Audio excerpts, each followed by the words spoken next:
So he was like Oromo. In Oromo, Kero means youth. He's like Kero's father. So they assassinate him. So after they killed him, the government has the part of his killing. The government has involved. So this government, since it came to power, he is abusing our people, and then he is killing a lot of Oromo's protest students that are going to college. There has been killing, and our mothers, our kids, our children, they are dying back home. So since that, our people's voice haven't heard yet. So we are standing to make the world hear their voice. That's why we are standing for. So especially in our culture, when ladies are involving on this kind of protest, when it is some very difficult issues going on, the lady come out to express their feeling, what they feel about that government or that issue. So that's why we are today. Our people are dying over there, so no one heard us yet. So even if we are as a ladies, as a mom, as a sister, we are coming out to express our feeling what is happening in our country right now in Ethiopia. The Ethiopian Prime Minister, he even got a Nobel Prize, but he said because he got the Nobel Prize because he make a peace between Eritrea, and then he released a lot of prisoners. But I think he released those political prisoners to make open place to put another Oromos in prison. That's why it looks like. So our Oromos, since in 1,015 years, more than 1,015 years, we used to have our own country, and then we used to have our own flag. The guy who called Milinik, he came to our country, and then he oppressed our people. He killed them. He overtook our country. So since that, we don't speak in our language, and we don't go to school with our language. Our people, when they speak for their freedom, they're always dying. They are killing our people. That's why we are standing today. Even our singer who was assassinated, he was talking about the statue in Ethiopia that's there in Ethiopia. That now is all in the world. The oppressor statues going down. That's why he said there is these guys. The guy who called Milinik, he was killing a lot of people. He is like. I don't know, I forgot his name, the one who is in German who kills a lot of Jewish. Hitler, yeah. He is like Hitler for our people, That's why the statue has to go down. If the world people investigate our story and then go back to see it, they're gonna witness what is going on, what's Oromo going through. That's why he was talking about the statue on the world is going down. This statue is supposed to go down. That's all what he said. That's why they assassinate him, So that's why we are standing today. Thank you very much, my brother. Yeah. Can I ask you a question real quick? Sure. So we have, I hear thousands and thousands of youth are locked up right now, and then I hear that hundreds have died, and it sounds like the mothers or the women are also being super oppressed. Can you talk about what it's like in Ethiopia or in Oromia, where do women have a say? Can they speak out there? No, they cannot. 2 days ago, woman have died with her pregnancy. She was almost about to give birth. She passed away. They killed her. And then the other woman, while they are raping her, she was 8 months old. And the baby, she lose the baby. So if you see that picture, you cannot stand. Now, how I describe, it's not only us, our baby, even he doesn't have a right, they don't have a right to get born. they are innocent. They don't know what's going on. It's not our fault to be Oromo. That God creates us that way, makes us Oromo. That, if it is being Oromo, it's I don't know. If it is being Oromo is against the law, I don't know. But God creates us. I am proud of being Oromo. So that's why our mother, our sister, they don't have any voices. They don't have any right to speak about them. And then our kids too. Our youth and political leaders, they are handicapped. They are in jail. Thousand. Even the prisoner is full, and then they put in the school. The Oromo youth, they put them in the school. They are killing them everywhere. What is going in Ethiopia around right now for Oromo is very chaos. The system they are going to bring it back now is not only for Oromo, for all Ethiopians. It's not a good system. They're going to bring the oppressor, the one is king. He used to say, I am king. He used to kill people. They're going to break that system. There's very chaos now. What's going on? We are not sleeping since Hachalu, especially Hachalu died. We are not speaking. Sleeping. We are awake all the time, following social media. What's going on? Who was killed? What's happening? So that's very chaos now. What's going on in our country? Do you still have family there? Yeah, I do have a family. I have my oldest son is in Ethiopia right now. He's hiding. He's not. All the times when they come out to let the world know their voice to be here, they handcuff them. He was in jail one time, and then he released a couple times ago. He released. So now he's not even in the city. So it is very chaos what's going in Ethiopia. I have a relative, yes. What do you hope to happen? We're here in America, but also there's a huge Oromo community here. What do you hope to happen with this march or just protests in general here in America? Yeah, thank you for asking me. Americans elect official elector when in my culture, when ladies came out, they has to get what they come in. Even when you come that kind of group, you let them go, and then you ask them, and then they bless you, or otherwise they curse you. If you don't even, so it's very scary. It's not unusual. Ladies to go out to ask this kind for protest. When it is very bad issues going on, they come out.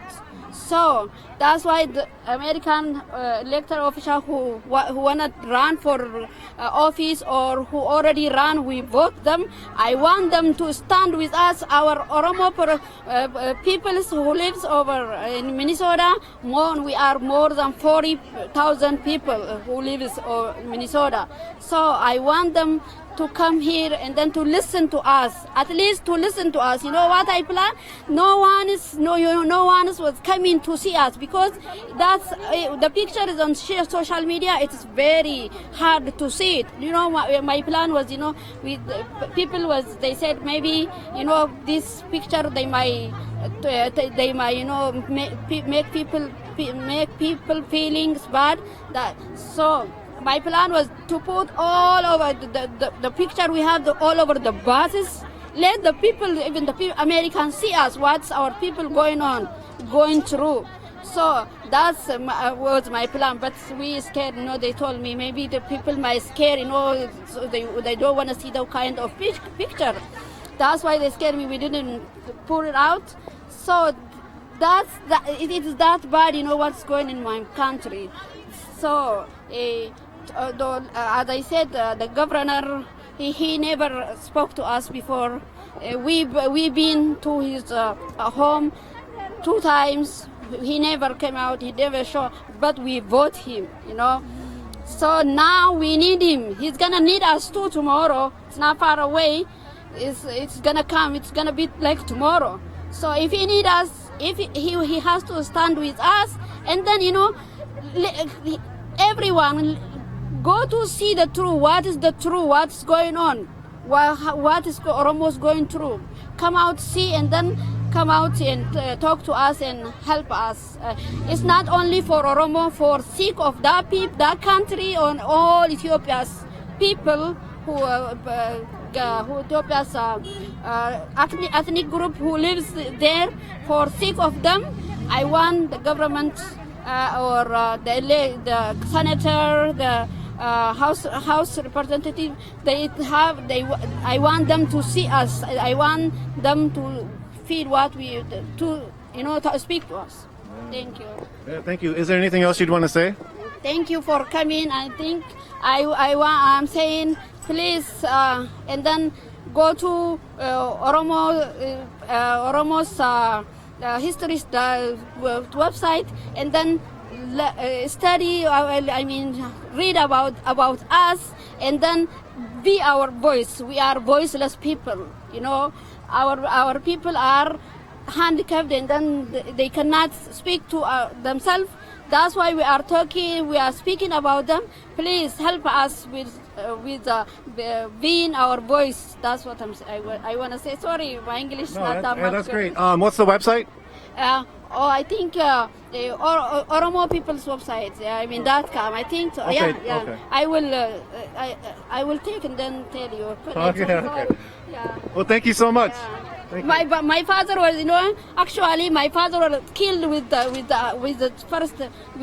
Darg, they called, because before Ihadig was killed with that government. My first husband killed with Ihadig. My son he didn't die, but he was handicapped with this government. All of these people, if you ask them, they have this kind. My father-in-law was killed with the Darg. My grandpa, my father-in-law's dad was killed with Haile Selassie. We all have this kind of story. We are dying. That's why we used to love our country. That's why we came. America, God bless America. America is a peaceful country. They are listening they are standing for voiceless people. And they listen to somebody's feeling. I want them to stand with us and then at least go to the website. Maybe she knows more than me.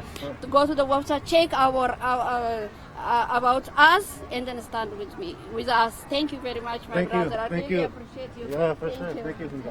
Appreciate that. You want to talk right now? Yeah. Do you have questions or am I just I do have questions, and I'm live streaming. Is that okay with you? Okay. Are you okay with being on camera? Yeah. Okay, cool. All right. You don't have to say your name if you don't want to. Okay. Let's get these in the background. All right. Change up the background. Do you want to talk about what brings you out here and what the meaning of this is? There's a lot of women out here, a lot of Homo women, and what does this all mean to you? Okay, my name's Hayat Kabeto, and I'm a youth of the Oromo community.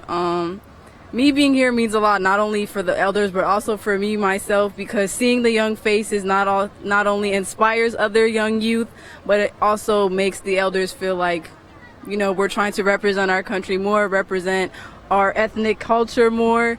Today it's the Women's March, so it's kind of letting the women kind of take a right hand at this whole protest, get a right hand at this whole experience, and let their voices be heard, because most of the time it's men or just other people that usually take the upper hand of the protest. Today the elderly woman, and they wanted to make a voice for themselves, and that's what they're doing here today. One second. When you're holding this, can you make sure that, because this thing is a little bit, like just this? every now and then, Okay. Make sure it's not. Okay, so when it comes to the women, so you said the elders are coming out here and sort of making their voice be heard, but you're a youth, and you're represented for the youth. Yeah. And also the youth are sort of called terrorists right now in Ethiopia. You want to talk about that? Like, what would it be like for you to be just a youth here and be called a terrorist? Right. Which, in general, you are a black woman, Right. And black presenting to anybody in America, Right. So essentially, almost in general, you are labeled as a terrorist in certain realms Right. to the state. Do you want to just maybe draw the correlations, but also speak on youth? Yep. So in America, I'm a black Muslim woman every single day, and it's kind of weird trying to figure out which part of me do I fight more for every single day.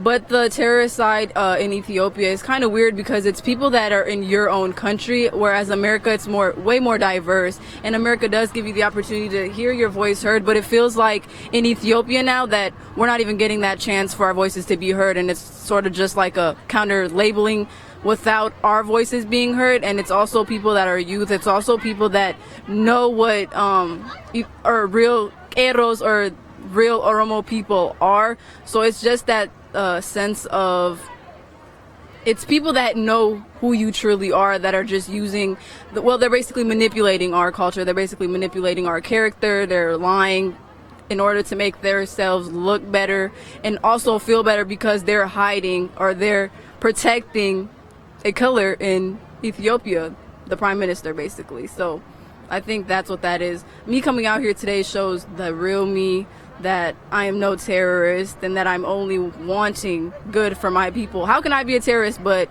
people are back home dying on the behalf of people who are calling us terrorists? And it's the fighting back sometimes that they're calling us terrorists for. So it's basically just words that have been swapped to make other people feel as if they are better than what we are. So yeah. When it comes to Hundessa and his assassination, what is your thoughts around that? That was very heart-touching to me, and it still makes me really sad till this day, because before, his music was like not only do I feel like excitement or it's just so joyful before, but now it's just really sad to sit there and listen to his true words, because his whole life he really did fight for our people, and his voice was a voice for all of our people, for the voiceless, and he was just like a face that everybody recognized, and it was literally like the root of our people. And it's really sad to think that the government, the same government that we semi-trusted in, the same guy that we brought into Ethiopia to do us better, came back and bit us in the back by killing somebody who we really look up to. And if he did do a thorough investigation of his murder, maybe that could have been better, but it's the fact of the actions that were taken after Hachalu's death that kind of roused us up and made us angry, because even after he died, the prime minister didn't take the precautions that you would think somebody would take after somebody dies. Rather, he rushed his body to be buried, which hides evidence from Hachalu's death, and he also put Jawar in jail, put Bakele Garba in jail, arrested other young Oromo political activists. So it's just like, it's suspicious. You would think that if somebody cares about a country that you live in, if somebody cares about the people that are in that country, they would do certain things to make sure all people in that country are safe, and all people in that country are getting the same rights as every other people. And that's not what was happening. That's not what Hachalu's death brought. Hachalu's death brought chaos because people's voices were not being heard, and the Oromo people were once again being tortured, and once again dying, and once again losing hope in the same person that they brought into that country to serve them. So yeah, can you talk a little bit more? So like the death happened, they rushed his body. From my understanding, they rushed it to a place where nobody wanted it to go. They wanted it in Addis Ababa. Yeah. And also, did they kill like 3 members of his family? I don't want to speak on something that I'm not 100% sure about, so I will not go into depth about that. But what I do know is everything that happened after his death was not what the people wanted. Rushing his death is something that I'm sure about. I mean, rushing his body being buried is something that I am sure about that happened. But yes, I do know people were being killed after that. I do not know if it was his family or not.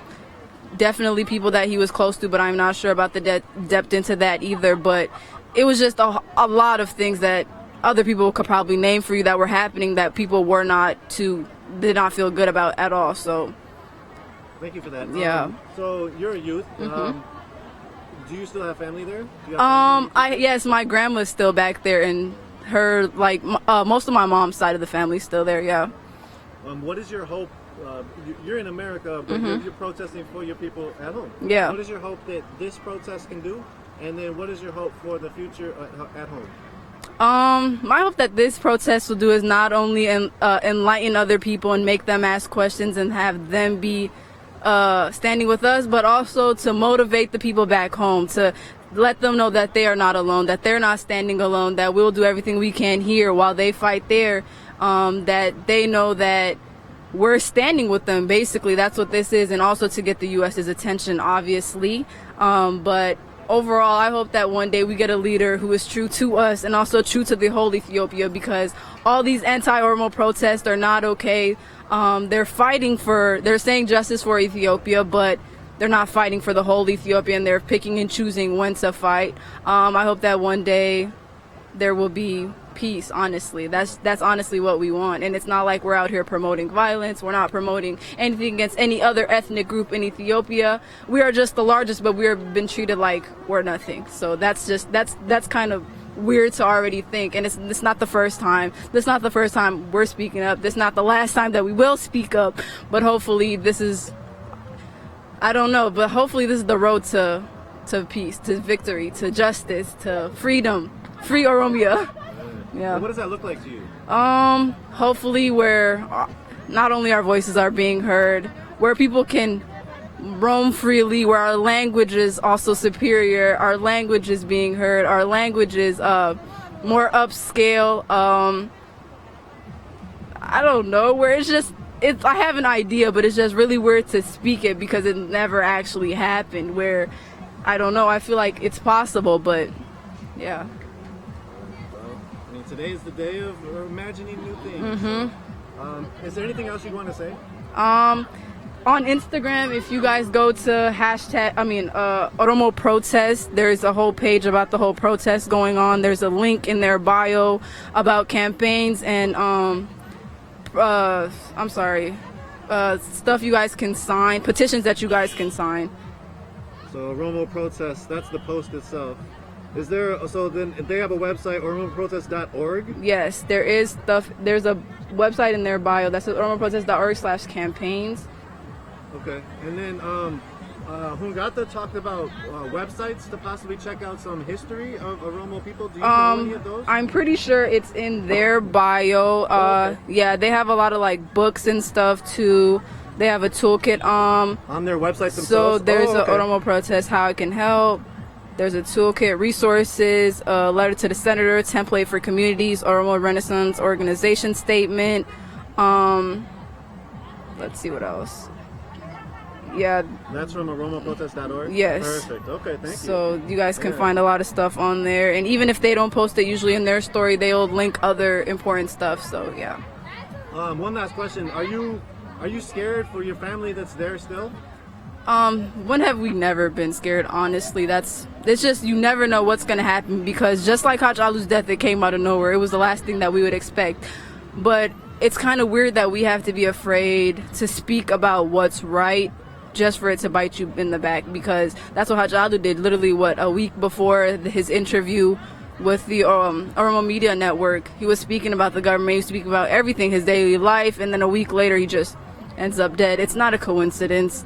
So it is scary to think about like what could happen to them, but at the same time it's like maybe they should stay quiet, or maybe so they'll be fine. So it's like that self-doubt, but yes, it's definitely scary though. Yeah, no, I hear there's even differences of like elders here who are like, do not speak up, you're making it unsafe for our family's home. Yeah. And then even there, it's hard to speak up because obviously people are getting killed and put into jail. Yeah, so it's weird. The internet blockage also made it really weird, because then they're confused about what they should do and what they should not do. So it's definitely, it's weird because Jawar's locked up. Maybe if Jawar was here, he would probably tell us like, what to do, what not to do. He'd probably just be like a headlight for everybody, but he's locked up. And it's that sense of Hachalu being gone where everybody was reacting off emotions, and it was like a certain point where everybody was just reacting. But now I think we're kind of getting the sense of what we should do, what we should not do. But fighting will always be on everybody's mind, so they're always going to talk, they're always going to fight back, so yeah. Can you explain who Jawar Mohammed is real quick? Jawar Mohammed is our leader, our activist, our Oromo guy that everybody looked up to. He's the one that said I am Oromo first, where everybody took that and ran with it, because why not? He's somebody that educated our people. He went to a really high university. A couple of them, right? A couple of them he did, and he's just somebody that you would say was very well educated in terms to help us here and in back home. He was basically our whole. Yeah. And he's locked up. He is locked up. And he got locked up directly after Hundesa's assassination. Yes, he did. And then there was theories of him being responsible for Hachalu's death, and that's what the other Ethiopians took and ran with, saying that he was responsible, so why are you guys angry? In a sense of, that's why we wanted a full investigation of Hachalu's death, but his body is now buried, so again, suspicion. So that's what happens, yeah. Thank you so much. Thank you for having me. Thank you. Yep. Appreciate you. Appreciate you. you taking the time. Thank you. You want to talk? Yes. Yes. But I don't know English too much. Okay. You know the Abiyu? Yeah. Abiyu, he killing the people, he killing the children, he raping the big people and children. 1,000 people is in the jail. He's abuser.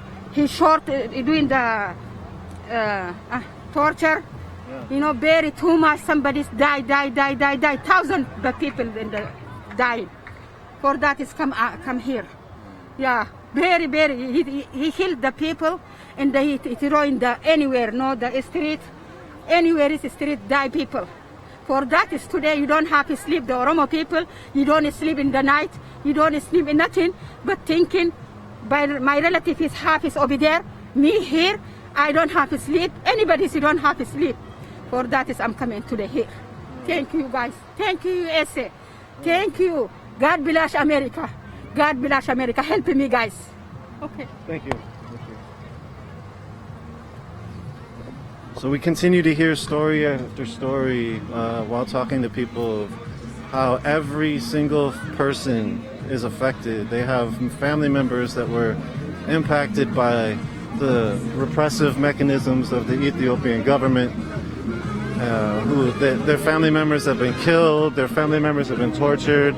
The government has control of the power and the utilities, and the government turns the power off at night and they do raids. Hey! How are you guys? Good. So what's it like? You're getting ready right now. We're about to march.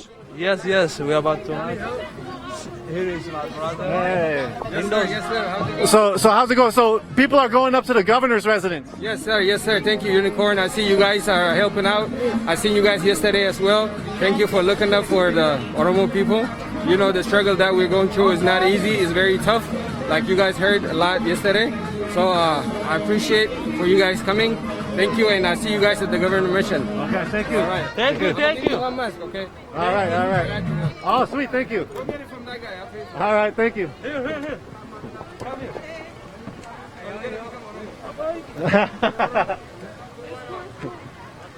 They're getting me a mask. So talking to one of the gentlemen earlier who just got here about a year ago, talked about how many times he was threatened by the government, how he had to sort of leave Ethiopia to get here. Thank you. Appreciate it. Thank you. You want to talk at all? I'm live streaming right now. Okay. Yep. Thank you. Prayer is going on right now. The Oromo community is not just Muslim. It's Christian, Muslim, and a whole bunch of different religions. There is an indigenous religion, Hunkata. Excuse me, I probably mispronounced it. That indigenous religion sounds quite incredible from when I have heard from people about it. Also, hey, how are you? How are you? Good. Thank you for coming. Yeah, for sure. You want to talk at all? Sure. What we're gonna say? What does this look like to you to have all these Oromo women out here, and then also to be a women's march? With the mask or without mask? Whatever's you're comfortable with. Okay. So, hi, my name is Vashanantu. I'm OYA's president, Oromo Youth Association. So with that, today what we have here is a beautiful thing because women in our culture have been voiceless. The only weapon they have is those sticks that they have in their hand. So that's a symbol. Like nobody could cross them, nobody could say anything to them, and nobody could do them wrong. So basically, more like a little story is where a woman, if she gave birth, she has to stay at home. So if her husband beats her up, and he can't touch her basically. So back in the days, you know how the culture is, and women are voiceless and everything. So with this stick, that's their voice. That's the only weapon that they have. Being voiceless, that's like you're telling them like enough is enough, so nobody could cross you. When you put that stick down, it's called sinke. So if you put that sinke down, you would you can't cross that sinke. You can't do, like, if there's the war going on, that sinke is that powerful to stop that war. Like they can't break that sinke, and they can't throw it away. So that's the power of the sinke, and the women have been the power of everybody. Without a woman, it's hard to imagine what this world would be. Same thing with men, but women play most of the role. And I think it's a beautiful thing what we're having, and I think it's a way to voice them because they were voiceless for so long. So thank you for the sinke description. So how does that go back far into your culture, like hundreds of centuries, or like just like sort of recent? Oh no, that's something we've been having. That's what I'm saying. Like they were voiceless, but that was the only weapon they had even back then to voice their opinion, or if there's a fight, to stop that fight. So a woman has big respect within our culture. So when they have that sinke, it's just more power to them. So yeah. So people, there's a lot of sinkes out here. Yes. And then there's going to be people singing songs as well. Can So you talk about some of those songs and the meanings behind them? So those songs is basically sinke tiamo ti kabate rabbi kiamo ti karate. So I'm holding my sinke and I'm asking my God to bless me and to bless everything else. So that's basically what that means. And that song is not just a song, basically it's a message. So when you have that sinke, you say sinke tiamoti kabate rabbi kiamoti karate. And then when you say that, basically it's just a message. There's more to it, but you know, you're relying on a message. You're getting your voice heard. And when you have the, basically like back in the days, in order for you to speak up, like right now we speaking up as young women because it's a different generation and we learn and more educated. But back in the days, in order for them to even voice their opinion, like instead of looking, you know, bending down for men, they would take that sinke and they will say, hey, he hurt me, let's go. And the women will come together as a group, and after that they would say, hey, you know, she has her sinke, you can't stay at home. And if you stay at home and you did something wrong, it's called jarsuma, the elders. So that's the men's, like back in the days. So when they do the jarsuma, is they sit down and they ask this woman, why are you guys out with this sinke? That's how powerful it is with this, you know. And when they ask them, and then they explain why they out, what happened to them, and when they say that, it's that man gets punished for whatever he did. So basically, it's a weapon. It's a woman's Oromo woman's, mostly RC, and it's a Oromo cultural woman thing that we do. Thank you. So yeah. Quick question on that. Yes. So, and also the tree, right? So like in back in the day, Yes. from my understanding, there was no police in Oromo culture, but the elders were sort of the people who decided what happens in terms of somebody doing something wrong. Can you just describe that if you know about it? Yeah. So that one is a Gada system. This Oda right here is called Oda.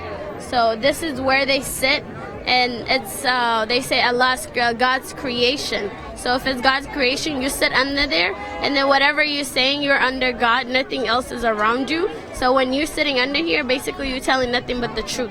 So they call it the Gada system. Those Gada system is where this, you know, those Gada people are the elders, the mangudos that I'm telling you about, that sits there and they see both sides, who's wrong and who's right, what's wrong and what's right. So basically that Gada system is what's up. Like even if you killed someone back in the day, like there's no police for you to go to court or anything. So that Gada system is in place. So they sit both sides and then they say Guma Basna. That Guma Basna is, you know, whatever happened to that family, how can we fix it? And we are humans, and how can, you know, basically like they give them cows, they kill cows for them and all that. So pretty much the Gada system is what Oromo has been leaving off of. Yeah. It's like restorative justice. Yes. Yeah. Yes. Okay. All Thank right. you for that description. So we're out here. Hundessa was assassinated. Yes. You were also at the start of the occupation outside the consulate. Yes. Can you talk about the consulate occupation real quick? We were there the whole night, so we slept over, and it was a nice experience to, we're hurt, like as we're hurting, we're healing at the same time, we're just not knowing. But with that is like, what I want to say is like, if there's no justice, there's no peace. That's what we say. But at the same time, we gotta learn to get that feeling out, because the more you talk about it, the more you heal. Because right now we're moaning, like deep down we might be out here doing the job and everything running around, but those type of moments are needed where you sit down and you have a group discussion. Hey, this happened, what can we do? How can we make this better? We are the young generation, and this change that we're seeking towards Bilisuma could only come if we come together as young Eros and Carres and make that change together. So I think that's last night was very powerful message, and then tonight we have a hunger strike at the Capitol. So basically, it's just we're gonna be sleeping there. We're not gonna be sleeping, you know. We're gonna be having events, how to remember him, and moment of silence for him. This is a 3-day event, and we're looking forward to continuing to doing more, because at that point we want to show that Eros back home that cannot go home like we could go home. They cannot shower like we could shower. They cannot dress up in their own culture the way we do here. They don't have that freedom. They don't have that voice. They don't have that, you know, they're capable of doing that, but they can't show their identity. So with that, is like, if it's like that, when we stand outside and say hunger strike, like, we're gonna show them that we're standing, you know, with them in solidarity. And then at the same time is like, hey, like, you're not alone, basically. Like, that will empower them and do as much as they can. But back home in Oromia, it got to a point where they're so fed up to, like, you leave once, you're not gonna leave twice. So if that means we have to get killed for our Oromuma, then we will. Basically, that's what the Eros passion is, and that was the passion behind it. And yeah, I think that's pretty much it. And yeah, it was nice last night. We haven't slept, but the thing is, we have to know is those people that have been oppressing us for years and decades, they're not sleeping either. They're working on how to eliminate us. We're 50 plus million Oromos, and half of that population is Oromo.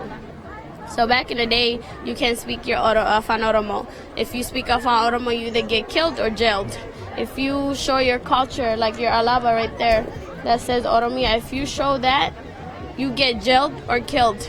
If you want to listen to your own music with your own language that you understand, you have to have a little radio, you know. Even if you get caught, somebody will snitch on you, then you're getting jailed. All this, like, there's no mercy over there.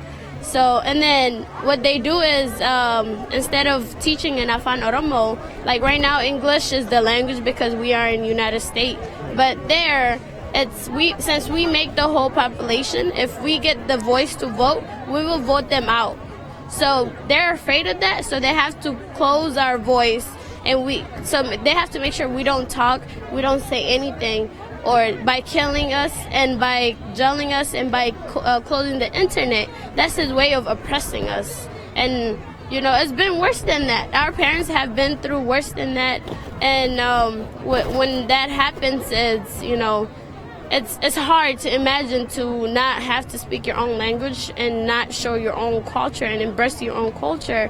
They used to teach us in my mother's generation in Amharic, you can't speak Afan Oromo. So most of them, they don't know where they come from unless they go back in history and check where they really came from. So, and then with that being said, it's not only the elder generation, they got hurt by whatever they've been doing. It's also us, my generation. I myself was 2 years old when I got shot. They jailed my mother, they jailed my father, and I was 2 years old. Imagine what could a 2-year-old possibly do to you for you to do that, you know? So, I mean, they said my leg had to be cut, and thank God, you know, there's, back in the days, they're basically doctors. Like, it's a gift that they have within the Oromo people. They're able to fix like muscle problem or anything. So they're able to take those broken bones and replace it with horse bone. So basically, I'm walking around with the horse bone in my leg because of them, you know? So they have been doing that. They have been doing that. And my sister husband, he lost one arm right here. He lost one arm here because of what they have been doing. They didn't take him to, it went through here and came out through here. If they took, the bullet. So when they if they had took him to the hospital sooner, then that wouldn't happen. But they let him rot in there because they don't want him to be there as Oromo, because he's Oromo. He didn't do anything. He didn't kill nobody. He didn't steal nothing.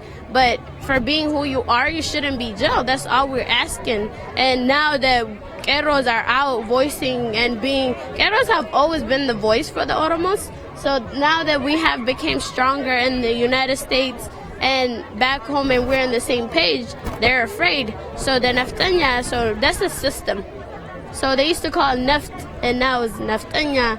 And then before Ethiopia, it used to be Abyssinia. So what they basically did, there's so many countries in the middle, and they created a border that says Ethiopia around it, and that's pretty much that's what they did back in the days. And then the Naftanya system, that's the system that's been oppressing, killing, jailing, everything. So since that's the system, they're trying to compare that. They're saying Keros is the system, is not Kero, the young generation, is not that. But that's not the case. Whatever, they trying to stop us from taking our freedom back. For voice, they're trying to voiceless us again. But it's hard to do that in the generation that we're in. There's social medias, you know, we're trying anything and everything we can as much as we can. And yeah, that's pretty much it. Thank you for that description. Can you wrap this up too? Quick question. So we have the ideas of forced assimilation. Yes. You cannot learn your own language, you cannot speak your own language, so therefore also your history is forbidden from knowing. Yes. So then therefore the gatekeepers are now gone with social media and with the internet access, and then also what happens in Ethiopia, they shut off the internet. But with the new invent of social media, or just in general the internet, do you see that this new generation can possibly enact some change in the future?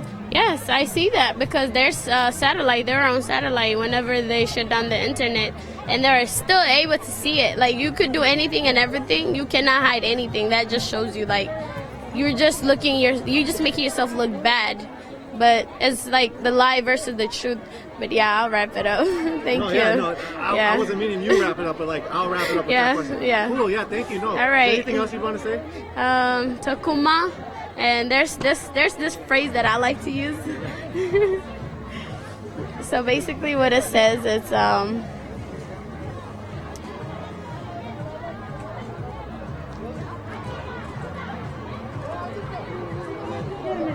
so it says, for freedom we fight, for Bilisuma we unite. So for freedom we fight, that's what we do, we're fighting. And then for freedom we're fighting, for Bilisuma, that means freedom. So like whenever we get that freedom, we unite. We gotta unite before we get that Bilisuma. Basically that's the message behind it. And yeah, thank you. Yeah, thank you. Well, actually one quick, Yes. So the occupation at the consulate, is that still ongoing through the weekend, or is it going to move to the hunger strike at the Capitol? So what we're gonna do is, with the Capitol, we need a permit to do that. So we got the permit for 3 days. So after that, what we're thinking is to go back to where you saw us yesterday, with just the Ethiopian embassy, and keep that place occupied, because at this point is the Ethiopians that's oppressing the Oromos, and they're not coming out and saying anything. And that just shows you, if you're not speaking up on whatever is happening, that you're standing with whatever they're doing. Basically, that's what it is. So I think it's, we'll be there. Well, we have to be there. We can't be sleeping in order for us to get that Bilisuma. So you gotta work hard. Nothing comes for free, basically. So yeah. All right. Thank you. Thank you for your time. All right. And this is the sink right here. Ah, yeah. Yeah.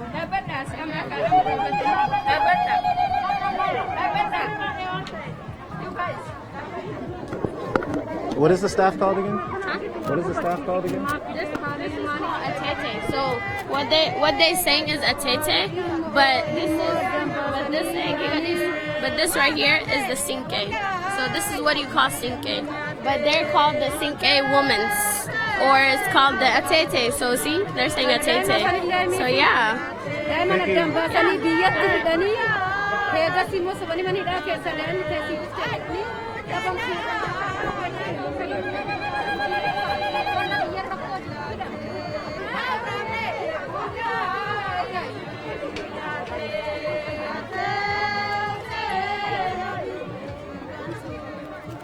Thank you so much for the explanation.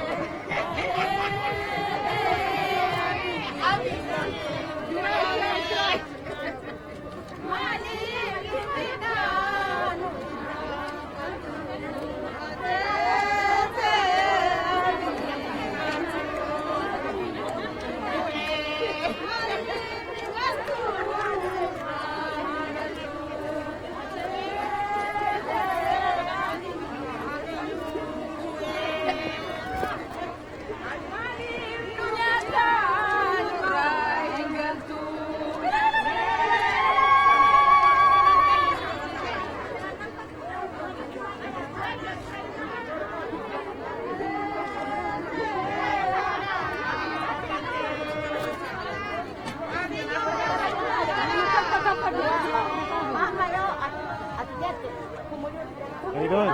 Good, yourself? Yeah, good.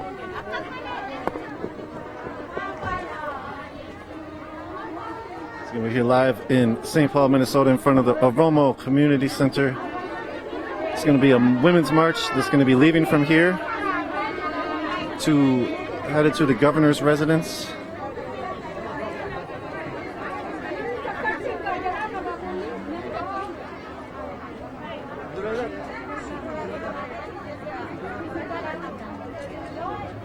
This is part of the Oromo protest.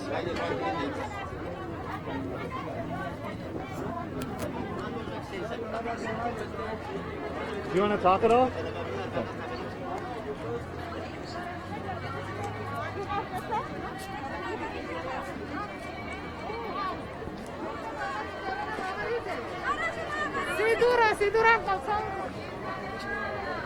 Do you want to talk about Chaltu? Yes, about Chaltu? Do you want to talk about Chaltu? Yes. Yes. Talk about Chaltu.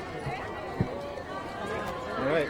You can hold this if you want. Just be careful of this.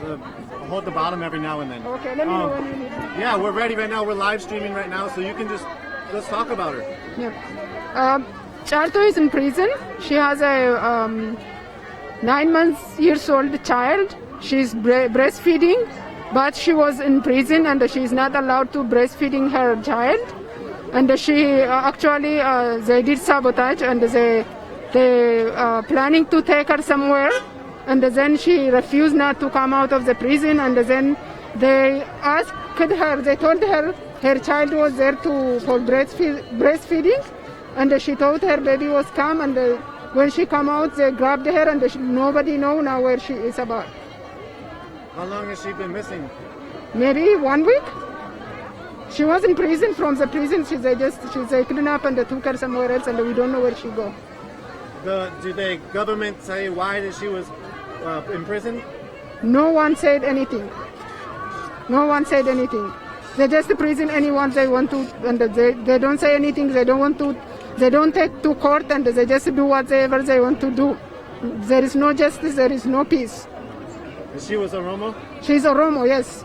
She's been she's activist Oromo, and she's been in prison for more than 13 years, and she released. She came out, and this is the third time she is in prison. Are you from Ethiopia? From Oromo? I am from Oromo. Okay. I am Oromia, from Oromia.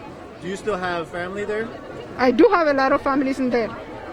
Do you feel scared right now for your family? Very scared. I cannot sleep during the night, and it's a nightmare. Every single day what I hear is very scary and frustrating, and just very, very disappointing and frustrating. So we have, and then we have Chaltu. Do you think she's alive? We don't know yet. We don't know yet. That's why we are out, and we need to save her life. And her child is abandoned, and she left out. The 9 years old child is left out. And she begged them to breastfeeding 4 times a day, and The first time they said okay, and they refused that, and only one time, and now they took her from that place and took her somewhere else, or kidnapped and took her somewhere else. We don't know if she's alive or died. So there's a lot of women here, a lot of people here that are going to march to the governor's residence. What do you hope that this march can bring? The United States has to pay attention to the Oromo people who are living in here, and they're doing a lot of support to grow the country and the support and the pay taxes to the government, but our money is going back home and they're killing our people, and they need to stop that money. They need to stop sending money, and they have to pay attention to these people. The Oromo people are dying every single day. There is no justice, there is no peace. People cannot come out. They're scared, they fear for their life.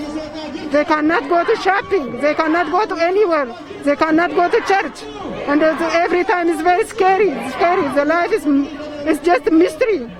It's just very annoying and very scary. Let's start to get started. Is there anything else you'd want to say? I just want to say the United States has to pay attention to that country and save the Oromo people who is peacefully working in this country and then supporting their family, but their family is in danger, so the government has to pay attention to save our family back home and not to send money to support this government. Yeah, can you talk about real quick? The United States government is sending money to Ethiopia. The government is then oppressing Oromo people. Exactly. Okay. That's what they do. And then how much, do you have an idea of how much money the government is sending to Ethiopia? We don't know. They just find a reason saying that they do the development and whatever, but the money is going to kill our people. There never been development. There is no development. People are dying every single day, and then we don't have a guarantee to live in that country. Our family is in danger. Thank you. Thank you. Appreciate you. Thank you. Sorry for what you're going through.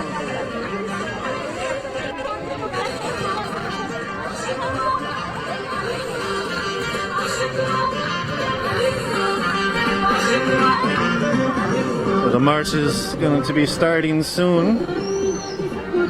So again, we're here in St. Paul. How you doing, man? Good. How are you? Which channel you work? Part of Unicorn Riot. Let me give you one of our cards. Sure. We're live streaming right now. Oh, live? Yep. Oh, good. Would you want to talk at all? Maybe later. Cool. Thanks, man. Yep. My name is Nico. Nico, thanks, man, for your comment. What's your name? Hayden. Hayden. You know, this community, a lot of community in the city. Yeah. Hopefully, I believe you know him, but the guy who shot him, the singer, he's a very nice singer, he's a popular singer. He's shot by the government and he hid, so he just grabbed him right away. Supposed to maybe take him to the hospital, investigation, who killed him. But the government, they just put him right away to grave. And he's put in some political prisoners too, like Jawar Mohammed. He's popular, not in Africa even. He lives in Minnesota, that guy. Even he worked for this country too, but he said in Ethiopia a little bit very tough too. A bit political. He want to change as a democracy, but he put him in jail.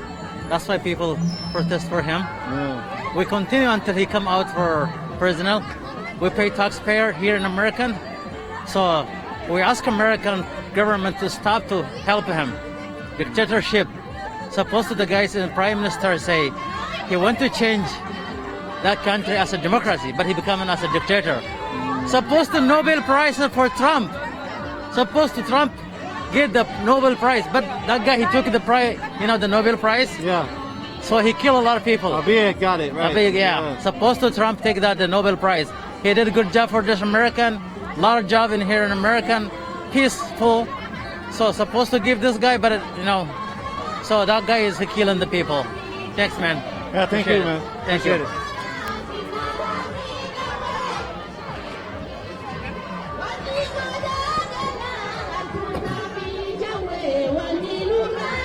So again, there's a large variety of viewpoints out here, a large variety of viewpoints in the Oromo community, but also in the Ethiopian community, and also in East Africa in general, obviously.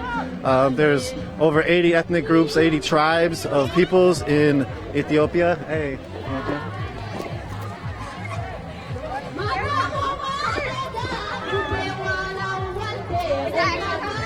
So we see free Jawar Mohammed and Bekele Garba. And we see justice for Hachalu. Hachalu was a singer who was assassinated. That X is a symbol of resistance for the Oromo people.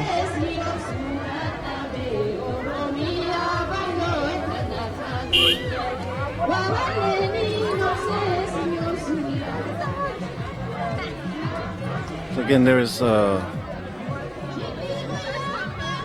widespread protests across the world. Basically, the Oromo diaspora extends pretty far and wide.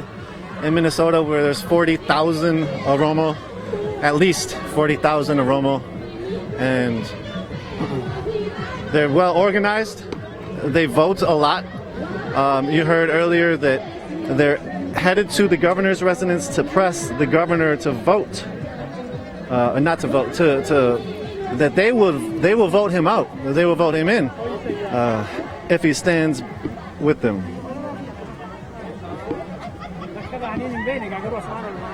Again, it's a lot to learn when it comes to the Oromo people. Here in America, it's not very well versed. I'm learning a lot on the job as well, and these conversations that I've been having before and after these streams have been quite enlightening.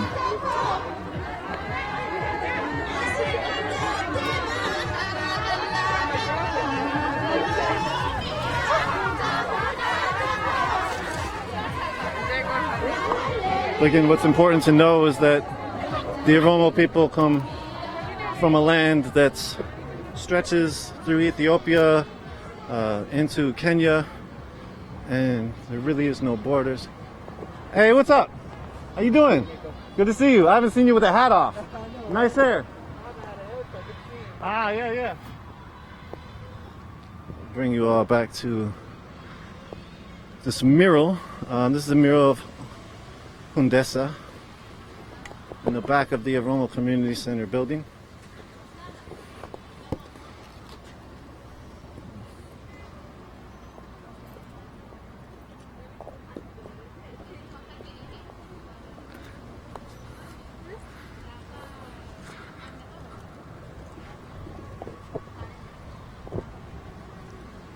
So we've also heard that there is counter protest to this. There is like a pro-Ethiopian side of counter.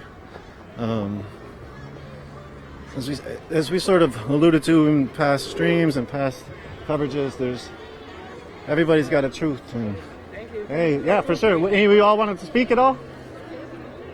Yeah? Okay. Yeah, I'll go up there. Yeah. Thank you. Nice shirt. Yeah, thank you. So we got some gear here, some swag, Oromo shirts, some bracelets, some hats, making signs. Here's some of the stuff. They got hand sanitizer they're handing out.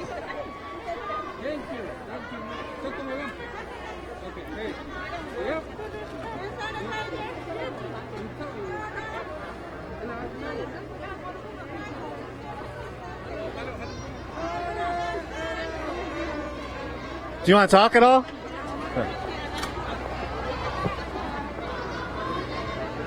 Big refrigerator bus truck trying to come through a small street. So yeah, people are getting ready to take this march over to the state capitol. Hey, you want to speak at all? Sure. Yeah. Okay, so people are getting ready. It looks like a nice little crowd is going to go to the capitol. We were talking earlier about some of the history and some of the past. What do you think is most important for the viewers that are watching right now to understand about what's happening in Oromia or in Ethiopia?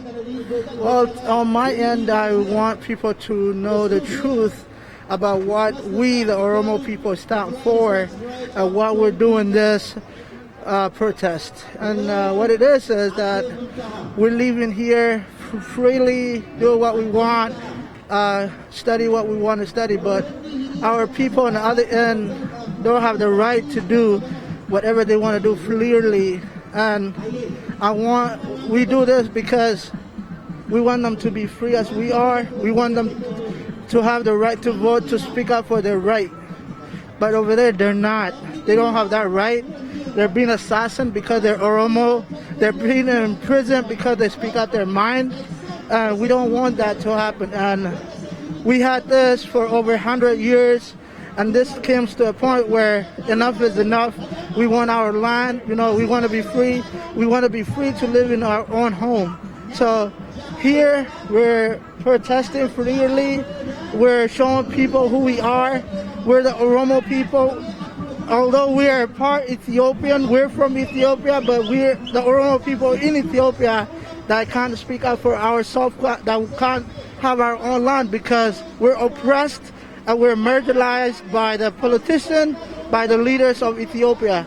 And Abiy Ahmed, that became a recent prime minister, was never elected. He got into power by the candidate, and he is empowering our people and killing our innocent kids, children, the children, elderly, the women, and women are having kids in the prison because they're Oromo. They're being arrested. They arrested over 6,000 people, and they're arresting them throughout the village, cities, and through counties. So the reason I'm here is because I'm trying to tell the world that this is not right. People shouldn't be oppressed, killed because they're different. We people, this world is better and beautiful because we all different and because of that diversity we have today. And I just want people to know before they judge us, I want people to come out, get to know one of us, get to know our history, get to know where we're from. And I want to appreciate all the viewers that are following you. Please do stand by our side, and we will do the same when it comes to you. And I just want to say, free Oromo, free Oromia. Thank you very much. Thank you. Appreciate you. I'll bring you some of this speech.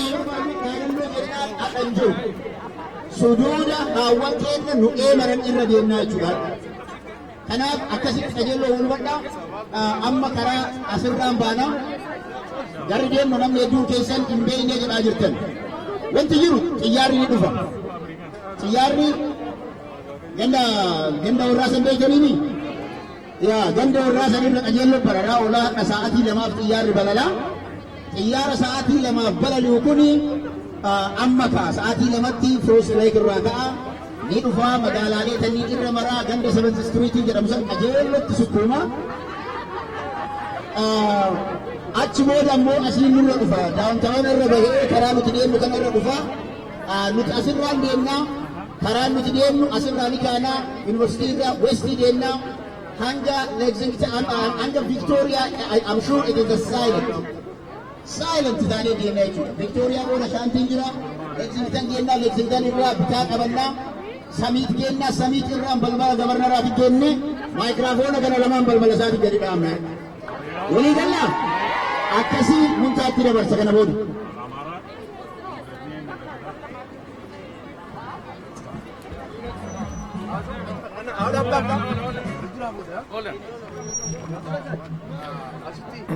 So we got a lot of the men that are going to be security. They're also directing traffic. The women are leading the march, speaking out. See this shirt, the legacy of Hachalu.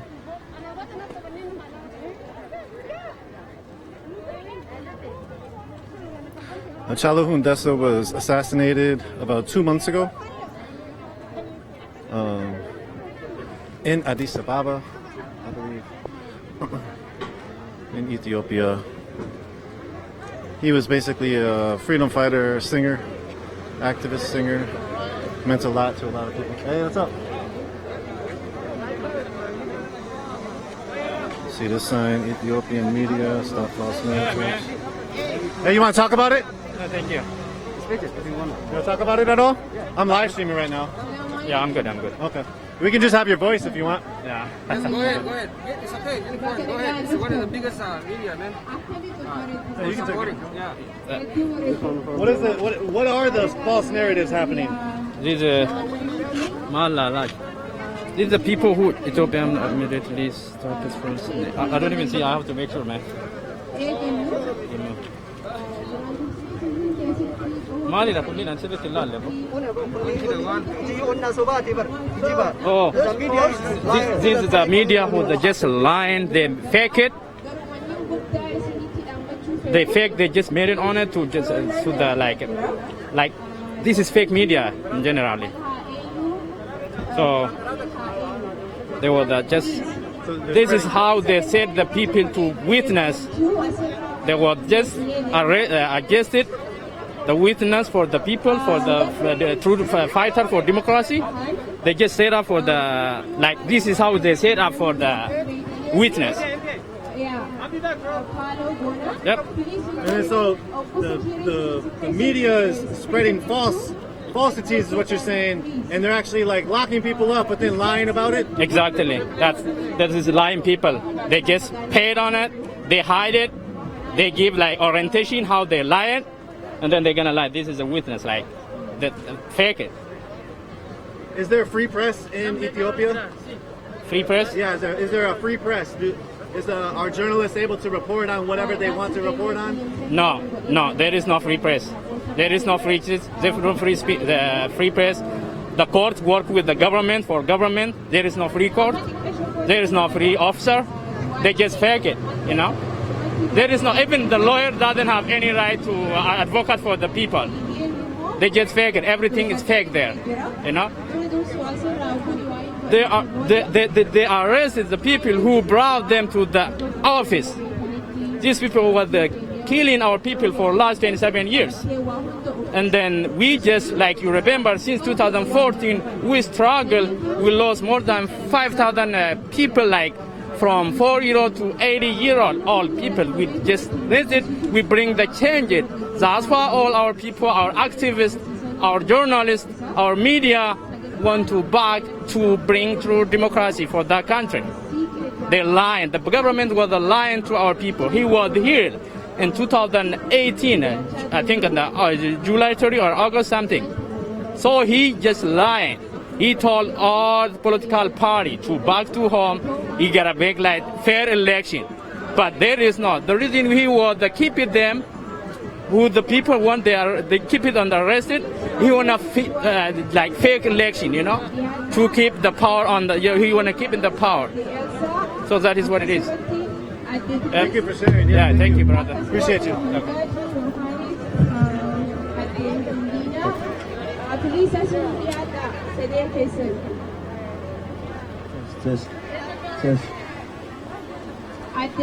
Test.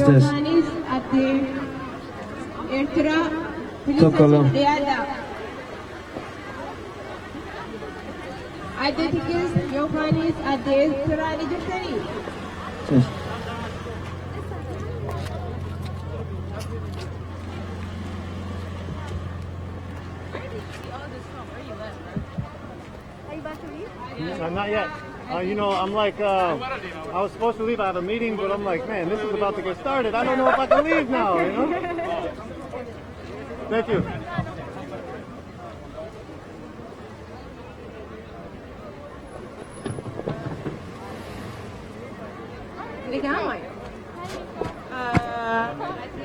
Hey, how you doing? I'm in town. Good.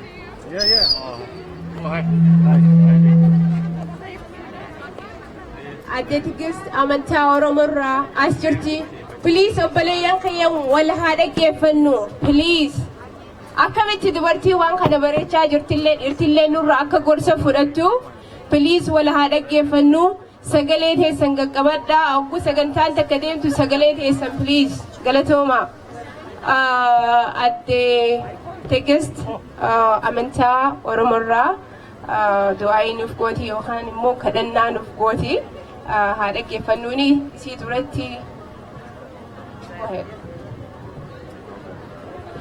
the media personnel that are here, if you're a verified media, please come find me for a badge. If you're a verified media, come find me for a badge in the front. Verified media, find me in the front for a badge. That's the only way you can go in the front. Thank you.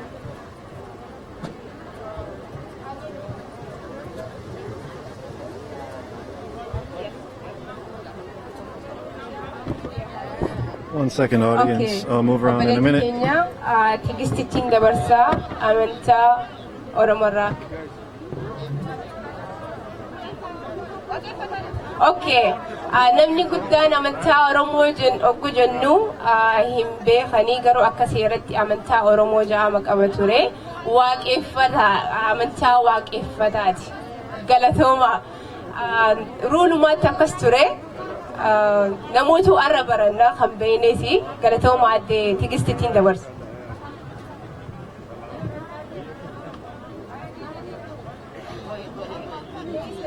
Okay, galatoma waaqa kadhanna.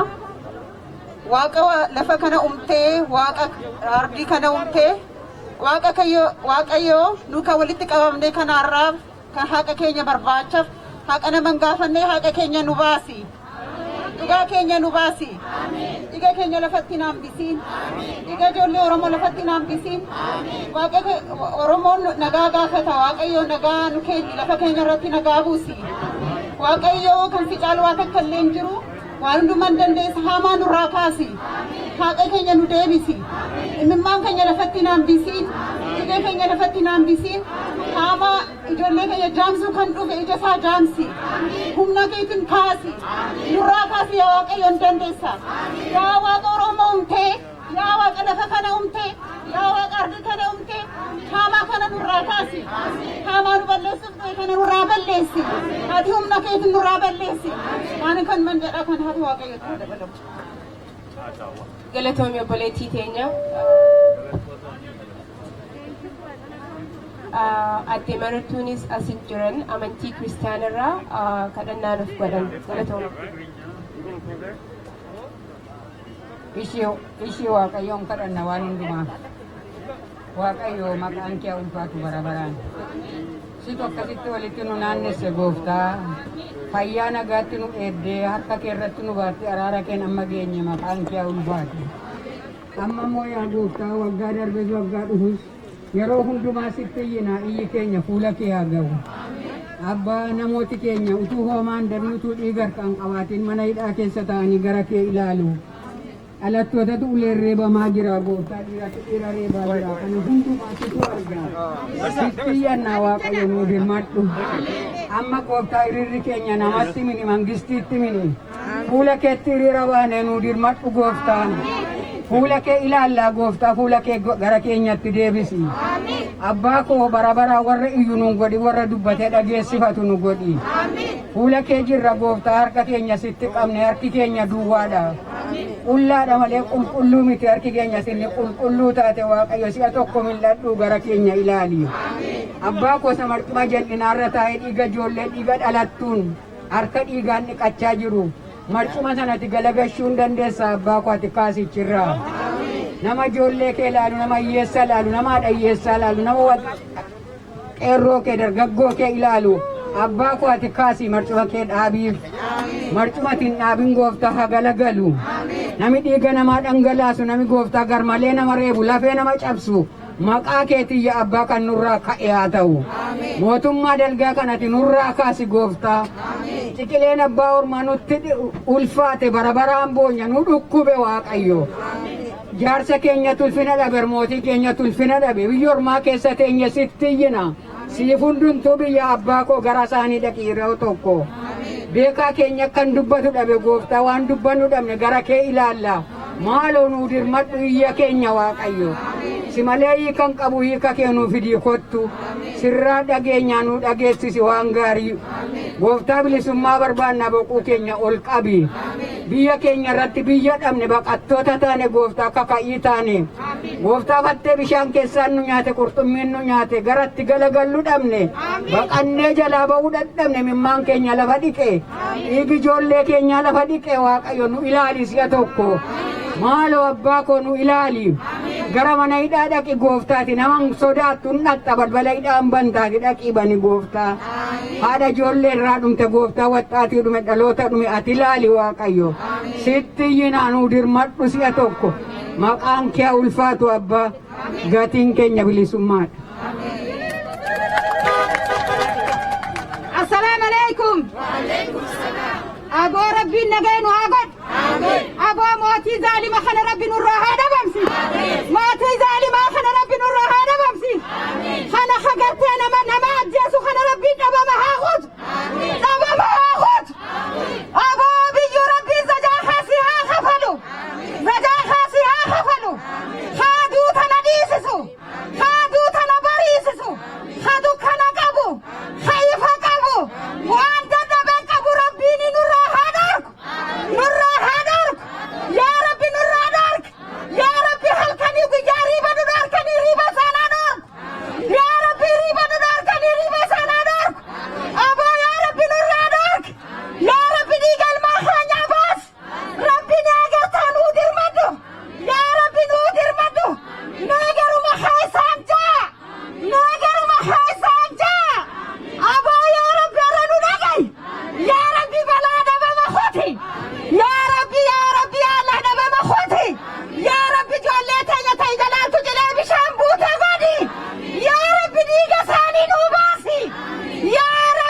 obboleeyyan keenya isin hundi galatooma. Isin hundi hedduu galatooma. Amma xayyaarri waan ka'ee jiru jechaaf ni waggodhu eegallaa. Please warri maaskii ifirraa hin qabne at least namarraa achi fagaadhaati distaansii ifirraa godhadhaati waggodha please. If haa eegnu yoo maaskii barbaaddattanis bareedaadha. Please amma warri siiqee fuula duratti nu bahaa hiriira haa gallu please haa eegallu deemuu warri siiqee please dura bahaa please warra security follow godhaadha line up isin godhanayee warri akkasumatti kaan itti aanneeti akkasitti deemna.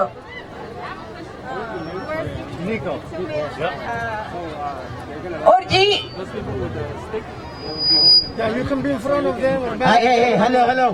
Dhaadannoo barreeffame mana jira jedhanii dhaadannoo malee hin deemina. You must have dhaadannoo harka qabadha. Warri afoo deemu dhaadannoo qabaachuun dirqama. Dhaadannoo mana keessa jira fudhadhaa qabadha. Poostara qabadha. Poostara malee hin deemina. I'm going to go around in front. Thank you. You like water? What's that? I'll take one.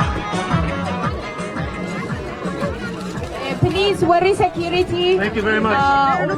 Thank you.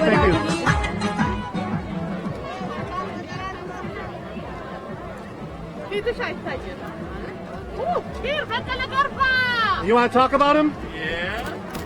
What does he mean to you? He's our leader. He's Oromo leader. We're proud of him. We need him to be free from prison. We stand for him. We follow him. Thank you. Oh, hi, my name is Seferdin Harun. I'm a Sudanese. I'm here today to support the Oromo community, especially to support the women marching to the downtown so they can reflect what they are, what they are going on in their country. I'm so proud of them. I'm so proud of the Oromo community and the women, association. I think this is going to be great and it's going to be powerful for the Ethiopian. Yeah, thank you. Yeah. You want to talk about Jawar? Oh, yeah, go ahead. So, today we're out here. Today we're out here for our justice. We've been in this for about 150 years, and we finally want justice. Abiy Ahmed is the prime minister, which has been trying to make our people not have freedom, and has been killing our people, and has been putting our prisoners in, has been putting our leaders in prison. So we want justice. Since we want justice today. We want no more. We want justice. That's all I can say. I'm speechless about this. That's really good. Thank you.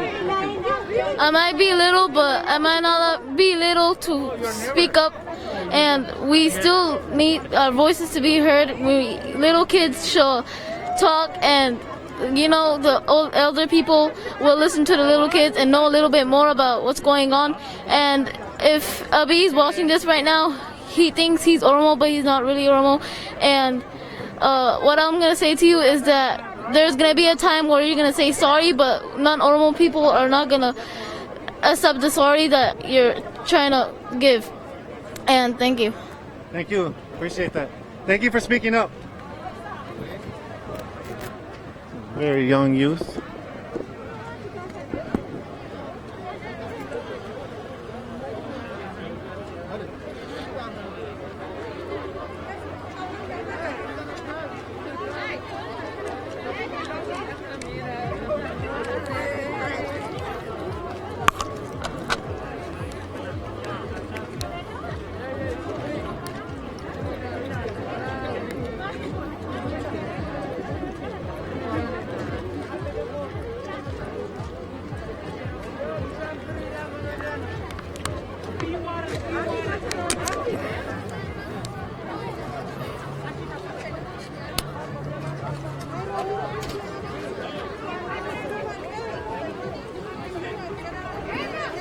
Each one of these faces, are they in prison? Yeah, all of them. All of them. More. And more. A lot more. Thank you.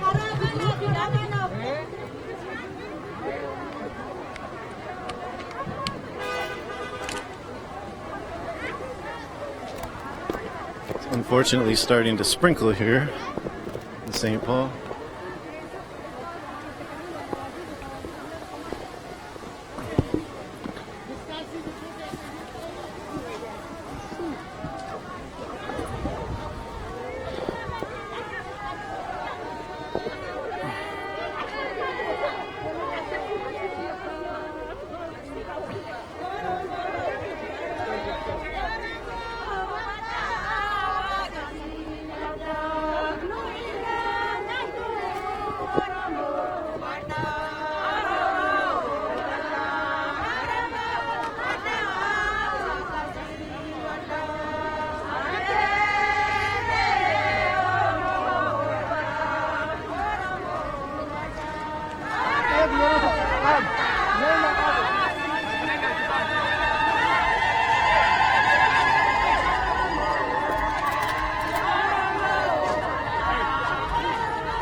So the crowd is walking over to University Avenue off of Makubin.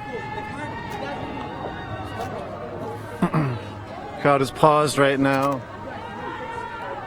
Pretty large Oromo community has come out to march here. There's 40,000 Oromo people in Minnesota at least.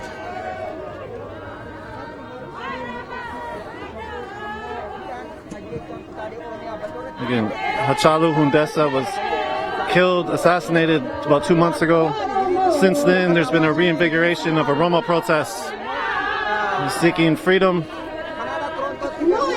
seeking to be free from oppression, and seeking Abiy Ahmed to go, to be not the to prime minister anymore. How you doing? My name is Nico. It's Oromo Diaspora Media. Wow, tight. Can I film that? Oromo Diaspora Media here. Yeah, this is a media which I started 6 months ago. And in 6 months I got around 89 followers on social media, especially on Facebook. So mainly I'm focusing on Oromo issues. At the same time I'm talking about Ethiopian politics. At the same time the life of diaspora in Twin City, Minneapolis, St. Paul, and the entire world across the globe. Now we are at the rally which is led by our women, Oromo women. Our main target is asking justice for Hachalu Hundessa. At the same time for free all political prisoners without any kinds of crime, exercising their democratic right in the country. At the same time there is a kinds of human rights violation which is taking place by the Ethiopian government nowadays, which is ruled by Abiy Ahmed. This is what we are mainly focusing. That's the main target of our rally. As you have seen yesterday, you hosted the live stream from the hunger strike by our Kero, which is technically used. Kero and the Kero, which stands for male, whereas Karre is for female. That are used.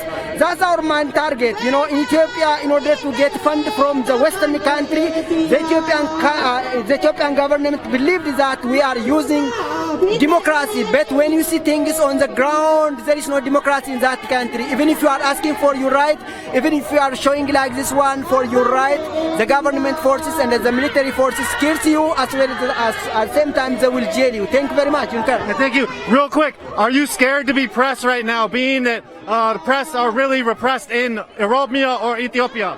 Perfect, especially in Ethiopia there is a point which says there is press freedom, but when you see on the ground there is no press freedom. I used to work for OMN, Oromia Media Network 2 years ago. As the Oromo Media Network OMN moved from here to back home, the government announced that there is a kind of press freedom in the country. But but there is no press freedom. For instance, journalists, bloggers, any activists are injured, including my previous boss, Jawar Mohammed, and other Oromo political leaders. Not only that one, Hamza Borana is the founder of Radio Haka, which means Radio for Justice. Technically, when you interpret that one, he's the founder of Radio Dandi Haka, the Path to Truth or Justice, that's the name of his media. Now in his prison, not only that one, Shamsuddin Tahu is the activist. He used to live in Australia, South Africa. Now he moved to back home, but he's in prison. Not only that one, different higher officials of OLF, Oromo Liberation leaders are in prison, like Abdi Ragasa, Professor Bayane Ruda, Lammi Benya, Chaltu Tolera, who got her baby 1 year ago. Now she's in prison. She doesn't get an opportunity even to breastfeed her baby. This is what's going on in Ethiopia, and many thousand people are in prison in connection with the days of Hachalu, Hundesa, and before that, for practicing their democratic rights. That's the point. Thank you. Thank you. Appreciate you. Thank you. Please, at the please, at the Bana. Ayan, dapat kanya ako malaga-chikitan kung mag-alala po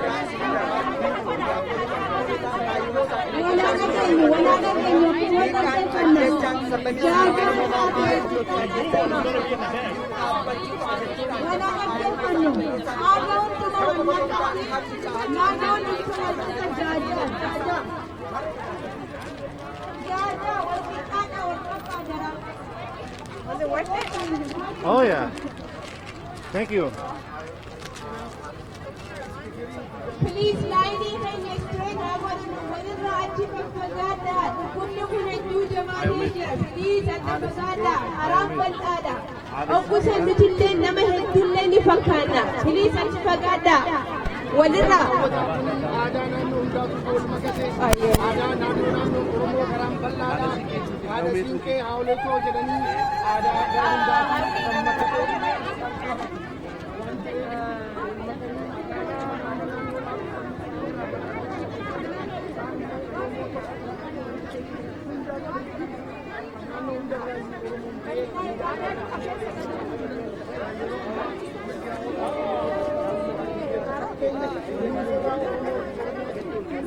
So we got the police as well as the marshals that are stopping the traffic here, doing some traffic maneuvering. Police have taken that over. People are marching to the governor's residence, which is this direction that we're facing. You see a pretty large crowd. Let's get over here and get a better view of this crowd.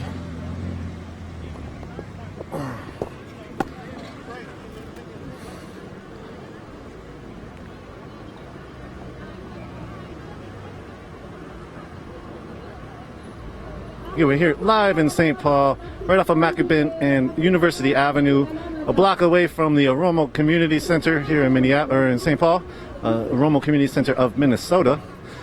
The Oromo community is quite large here in Minnesota. The Oromo people have been reinvigorated with a new round of protests after the assassination of Hachalu Hundesa. That is not the only issue, though. There is quite a lot of grievances that we hear from family members, as well as community members, as well as organizers.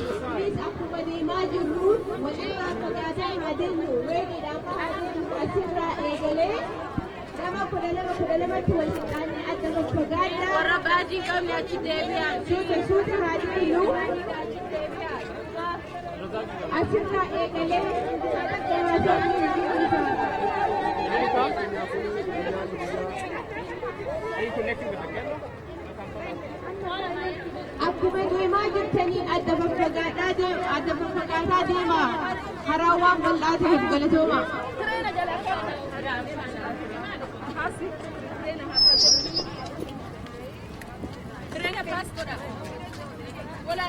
Please.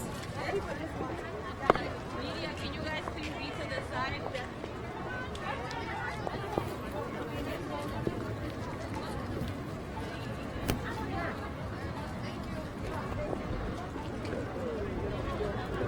You see the crowd still coming down to University.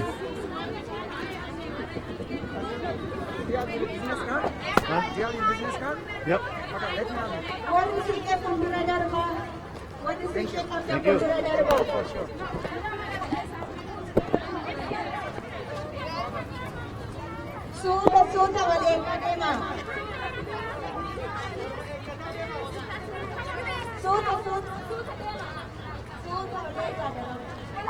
We got some names of political prisoners: Aisha Mukhtar, Shito Nasir, Iftu Wako, Lilo Duba, Tia Kitila. I totally might have mispronounced those names. Apologies if so. We also see Queen's Alert, Righteous Revolutionary Excellence Envoy, Kare.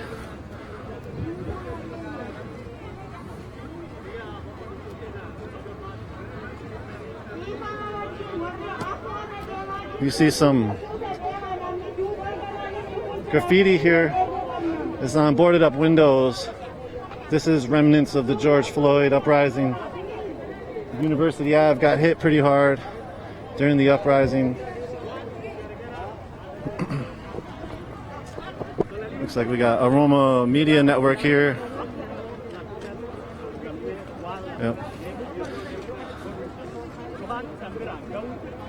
They got the 6-foot marker.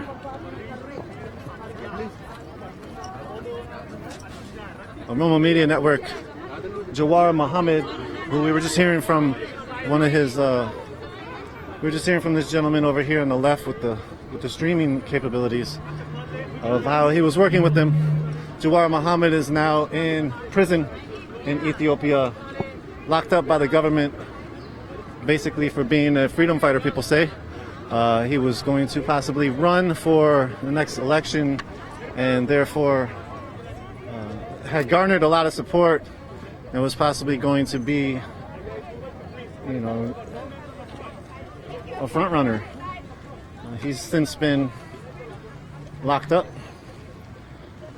He was locked up directly after Hachalu Hundessa was assassinated. Here's a farmer's market going on across the street here on University. Quiet march so far. We have the bike police moving ahead, blocking traffic. We have this, a few plain vehicles, regular, I was going to say plain clothes cops, but unmarked vehicles. Get your words right.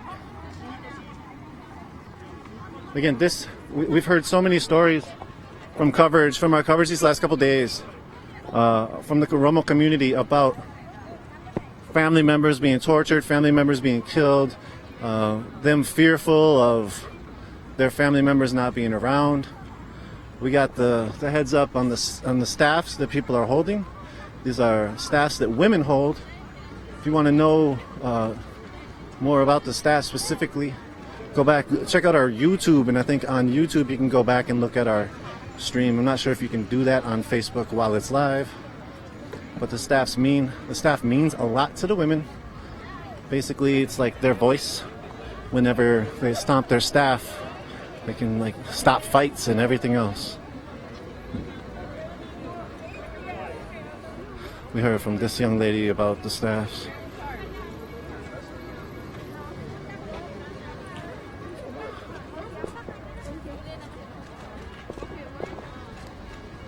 So again, this is women-led march. A lot of women involved.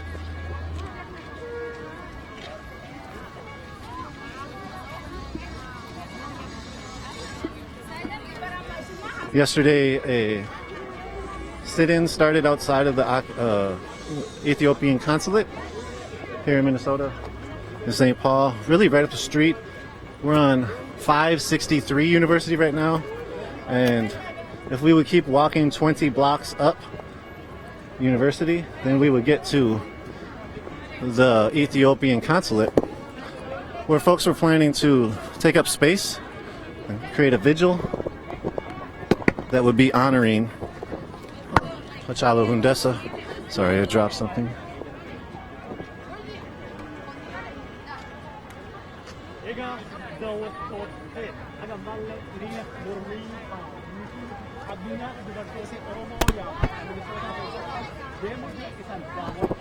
One second, I need to rearrange some things.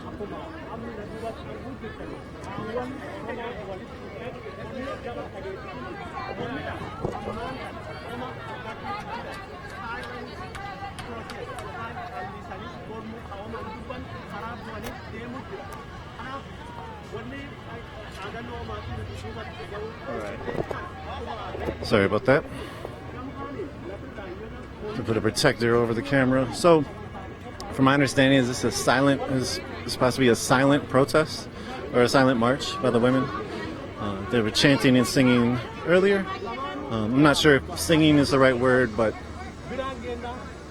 because these chants and songs mean so much to them, from my understanding, as to really anybody. If you're singing a song about your people, your culture, your ethnic group, your religion, then it means, or just like your friends and your comrades or your sports team, whatever it is, it obviously is not just a song, you know. So it means more than that, I think. Again, there's tons of different ethnic groups and religions within Oromia, and with the Oromo people, it's not one specific people. It stretches a land mass that includes numerous ethnic groups and numerous religions. One of the religions being an indigenous religion. And that indigenous religion is very similar, from my understanding, to indigenous religions here, where it's earth-based. We heard earlier about the tree. I can't remember the specific terminology, but within the tree, there's sort of these ancient customs that allow the elders to sort of dictate restorative justice practices when it comes to people doing something wrong to the community. Like if somebody robs somebody assaults somebody, elders will come together under the tree, something living. They will discuss the situation with both groups, with like the people involved and the people who were victimized, the perpetrator and the victim. And from there they will create the restorative justice practice. Anyways, a lot goes deep. A lot of this stuff goes back. A lot of times when you look at the oppressed nations, it's the most close to earth, the most close to indigenous ways that are getting oppressed in a lot of places. And this seems to be one of them. There's definitely some nuance to that and some complexities that I'm not specifically saying all of them and even aware of all of them. But what we do know is the Oromo people are being oppressed by the Ethiopian government. People are asking the United States government to stop supporting Ethiopian government, because with the support of Ethiopian government,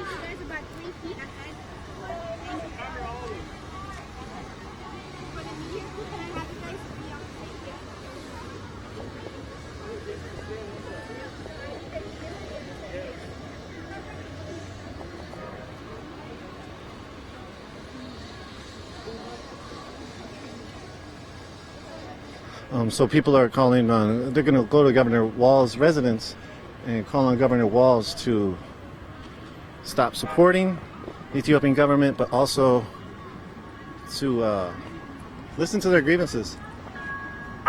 If they are to listen to the grievances, the community says that they will then return that favor by voting for the politicians that listen to their grievances.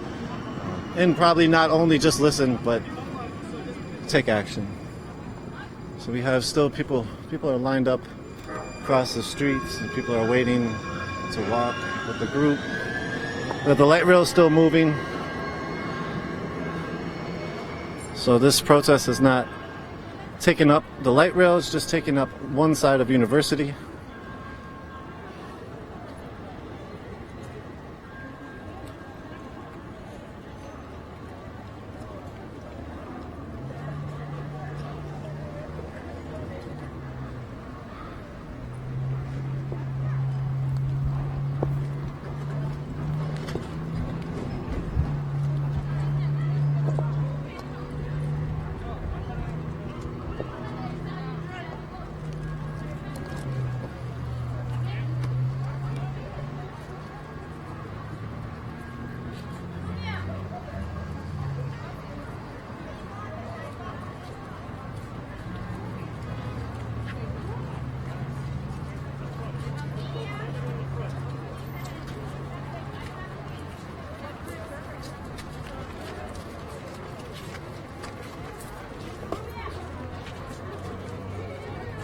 I need you to get this sign. It's very important for me. It's upside down. I wanted it upside down. Ah, got you. Yeah. Talk about it. Yeah.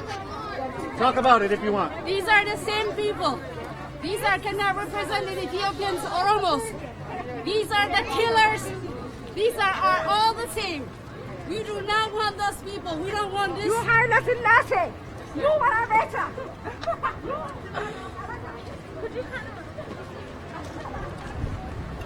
Hi, can I get some context? I don't know what you've covered so far. Do you have any questions? Yeah, talk about it. Why are people out here?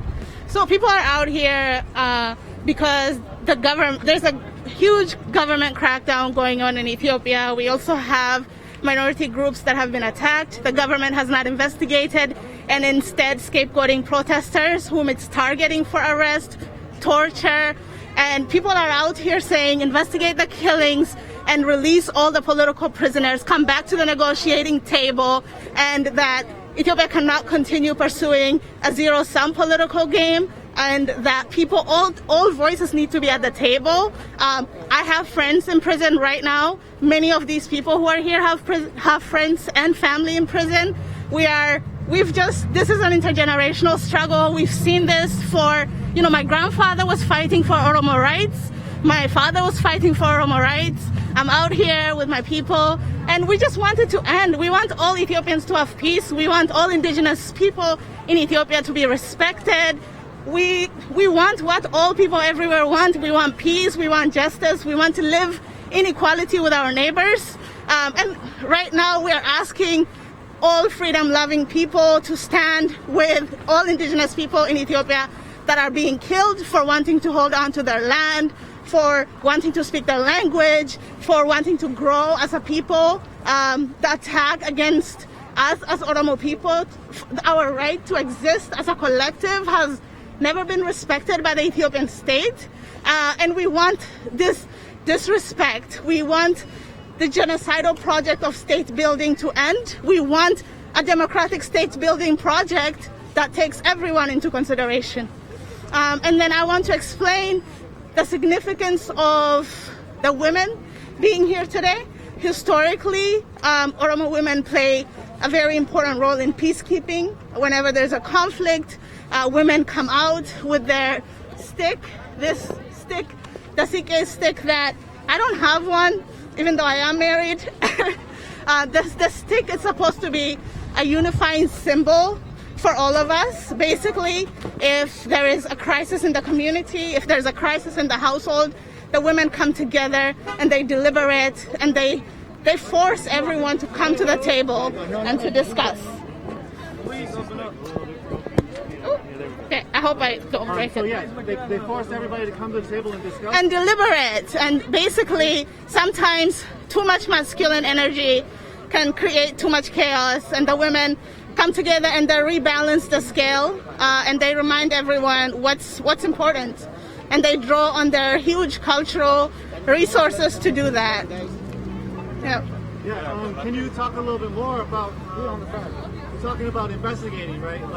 But also, there's not much trust in the government right now. Yes. So is there a way where you can have some investigations but yet trust the investigation? Well, the government has to show that it's willing to solve the crisis, right? Their whole approach to resolving this so far has not garnered trust. They're arresting people en masse instead of comforting the victims, instead of carrying out transparent investigations where all affected can be confident that their needs and their well-being is protected. The government has to release political prisoners if it wants to create trust from different communities. It has to demilitarize the Oromia region. My family are living in fear. People who've been attacked are living in fear. So the government hasn't helped people who've been attacked. It's attacked more people. So we want all of that to stop if we're going to have any trust in the state system. Yeah. Just another thing. It's broken, so just be aware of that.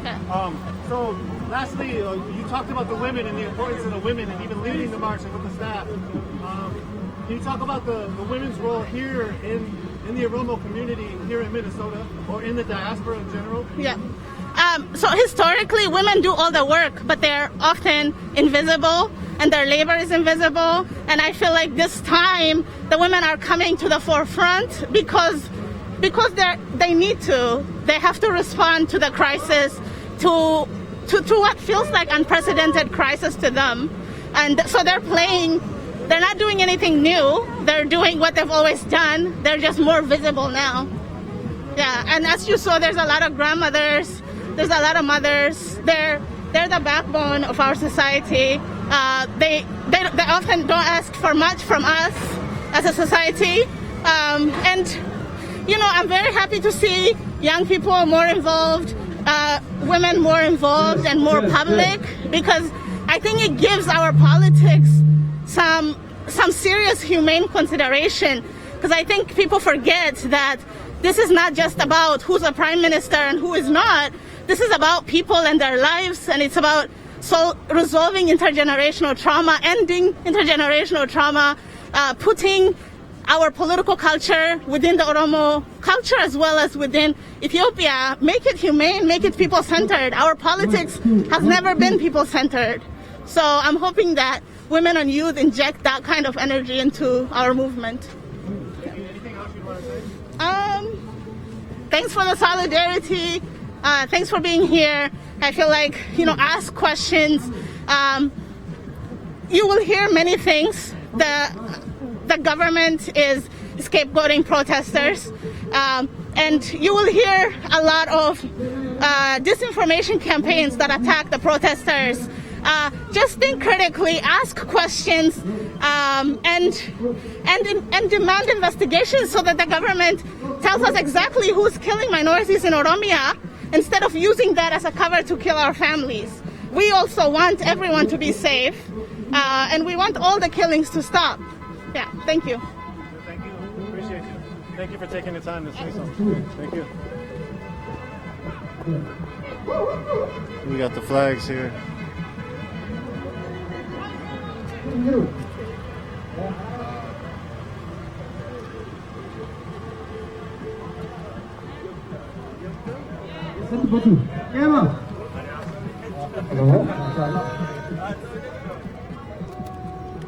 So we're walking down, this march is walking down University Avenue, headed towards the governor's residence. They have the portable unit right here.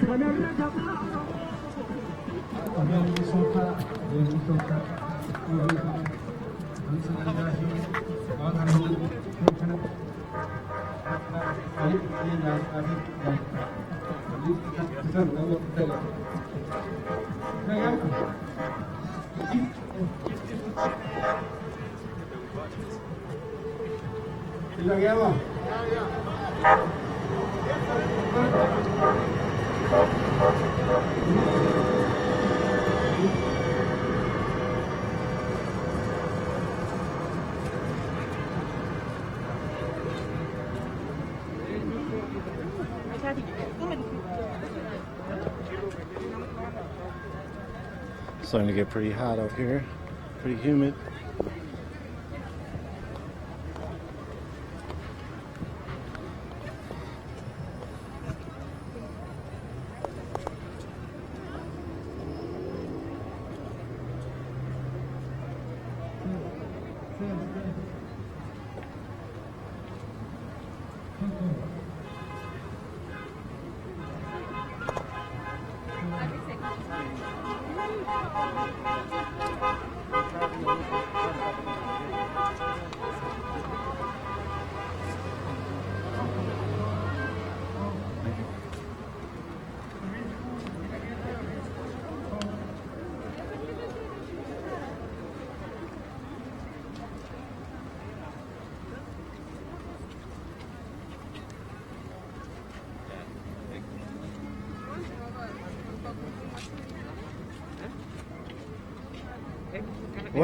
What are these flags? Can you describe them? This is an Eritrean flag. Eritrean flag. Eritrean. Yes. Yeah. And then you're standing in solidarity with the Oromo people? Yes. Yes, we are with them.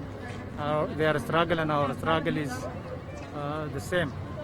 Yeah, we have the same enemies. Yeah. So And we this, have a dictator in our country, and the same dictator is destabilizing their country too. So we are here to support them, and we have to be working together with them. Yes. Thank you. Is it peace now in Eritrea? I know there was a huge war, and it seems like it. No peace. We have a dictator who was there for 30 years and killing his people.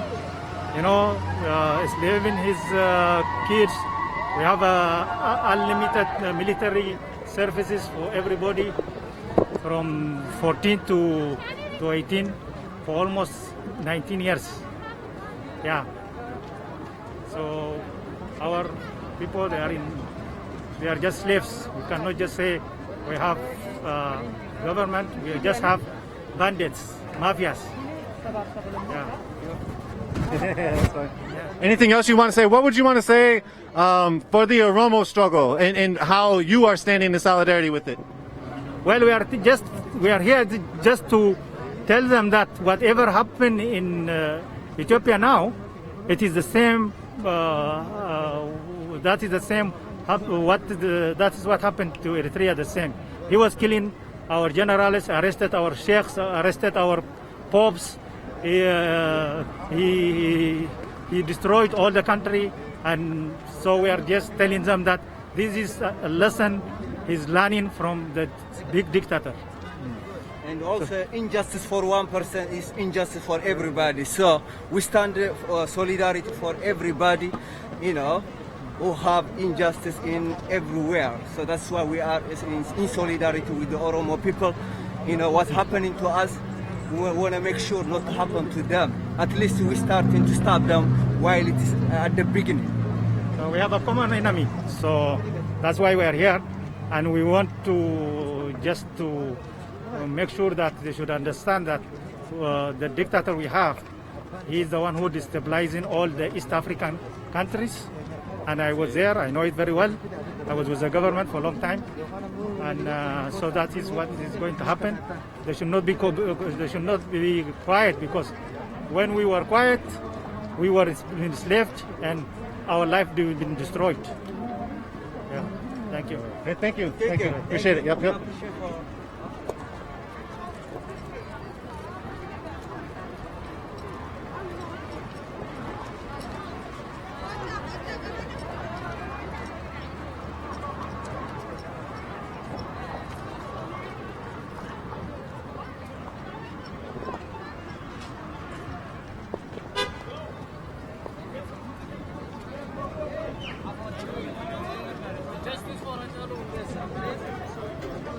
You want to talk?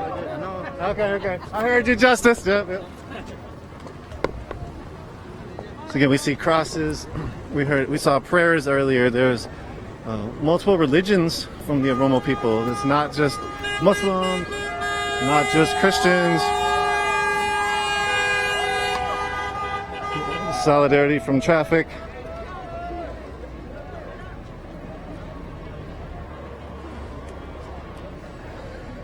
Again, it's a silent march.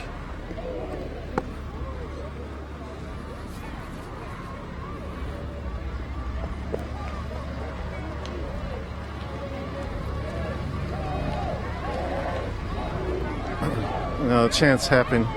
Chants are starting to happen. You hear Abiy must go. He's the prime minister. Yesterday we were live from outside the Ethiopian consulate, and we heard youth talk about how they believe Abiy is not even Oromo. That he says he is, he claims he is, but he's not.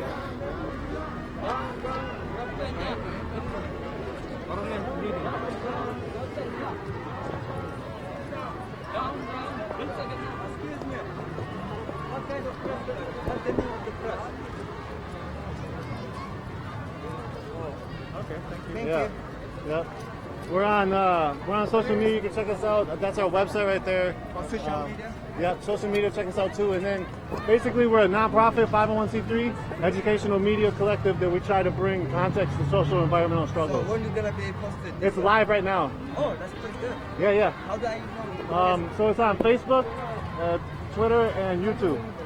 So you can go Unicorn Riot on Facebook and you'll see it. Yep. Yeah.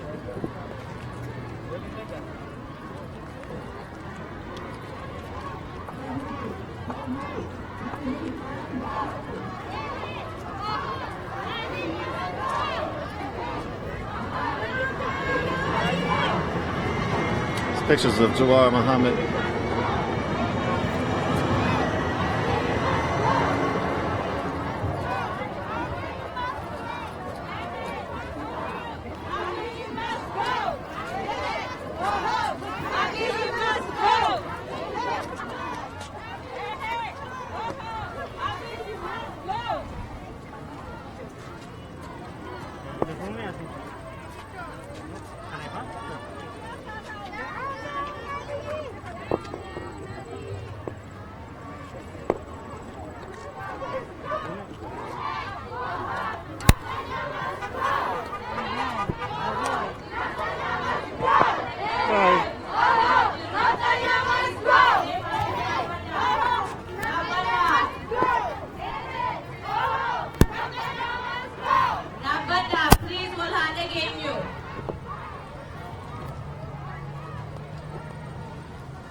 Again, thank you all for joining. This is Nico from Unicorn Riot. Jen running the back end, thank you so much. We are at a march. We're covering a march that is led by women for the Oromo protests. The Oromo people are seeking freedom, seeking to get rid of Prime Minister Abiy. Abiy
jiru sagalee mana eenyu nu godhe? Eenyu nu godhe? Who must go? Who must go? Who must go? Who's killing our people? Who's killing our people? Who's killing our children? Who's killing our children? We want Bilisumma. What do we want? This is an artistic piece. Just want to show it all real quick. It's another spot.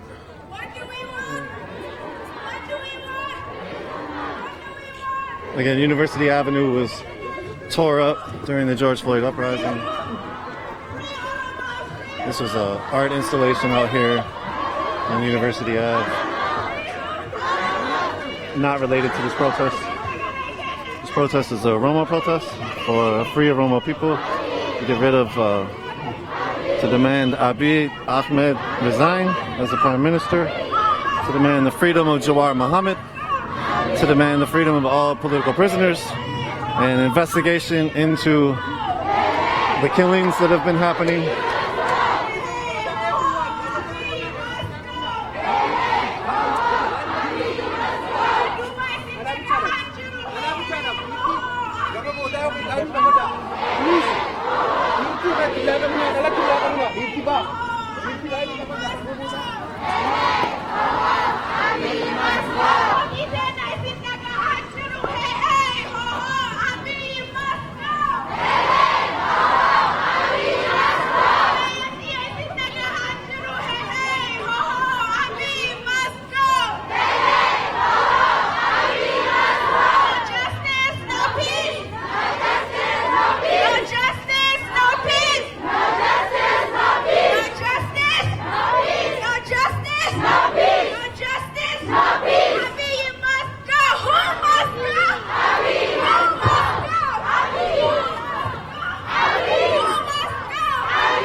Isin Hachalu jedha. I am.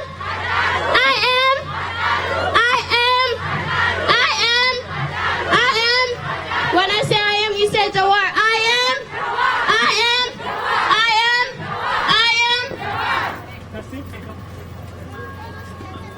forget, Jawar Mohammed was creator of Oromo Media Network, I believe. He is now in prison in Ethiopia. He's from Minneapolis, or had lived here for quite a while before moving to Ethiopia or to Oromo. And it's part of showing how, or his case shows how the press have no freedom. Press has no freedom in Ethiopia. If they are toting any kind of Oromo context, any type of Oromo discussions that are against the government or that bring disagreements to the government. If you are speaking against the government and you're Oromo in Ethiopia, it sounds like you will definitely, possibly be locked up, tortured, and maybe even killed.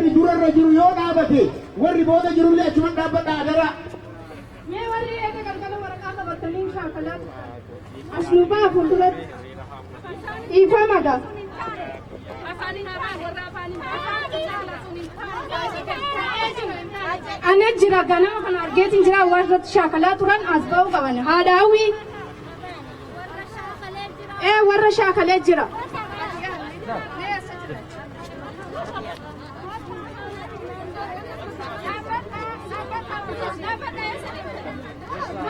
ورا كاني متي ورا إيه تقلقلا أسي شاكلات ورجلا نادي قالي هذا هوي لكم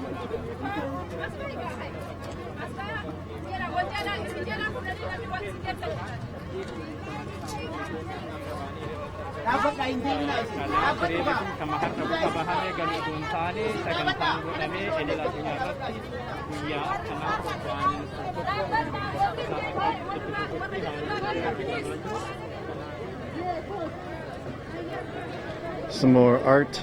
Again, the University Avenue is where we are. We're here in St. Paul. This is Nico speaking to you. We are at a Oromo protest led by women, led by Oromo women.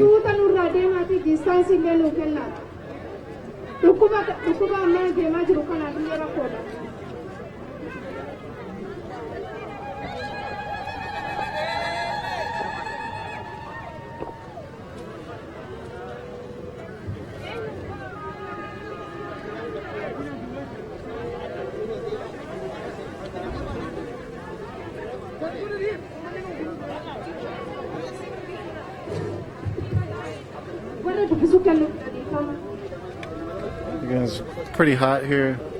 Hey, good, how are you?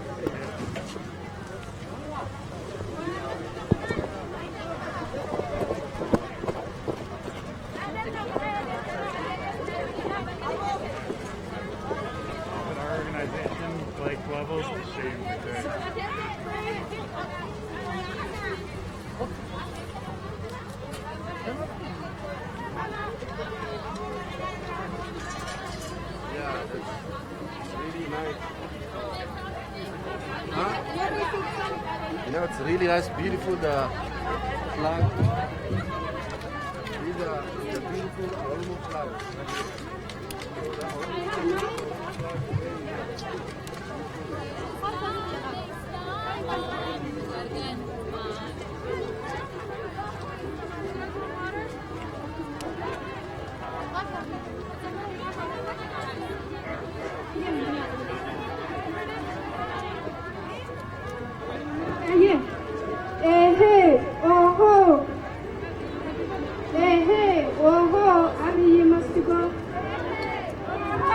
Abiy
talk to some people soon. Again, we're live here in St. Paul. This is an Oromo gathering, a Oromo protest led by women, the Oromo Women's March. Started at the Oromo Community Center of Minnesota. We spoke to some folks out there before it started. We spoke to some youth yesterday at the sit-in outside the Ethiopian consulate.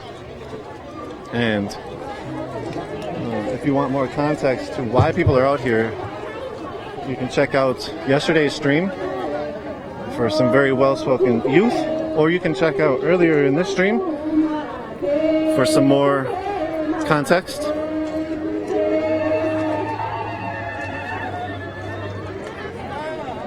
But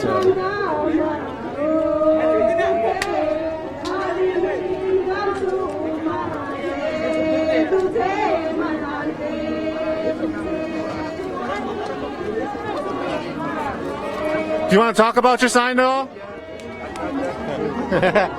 Thank you. You want to talk at all? Yeah, that's all.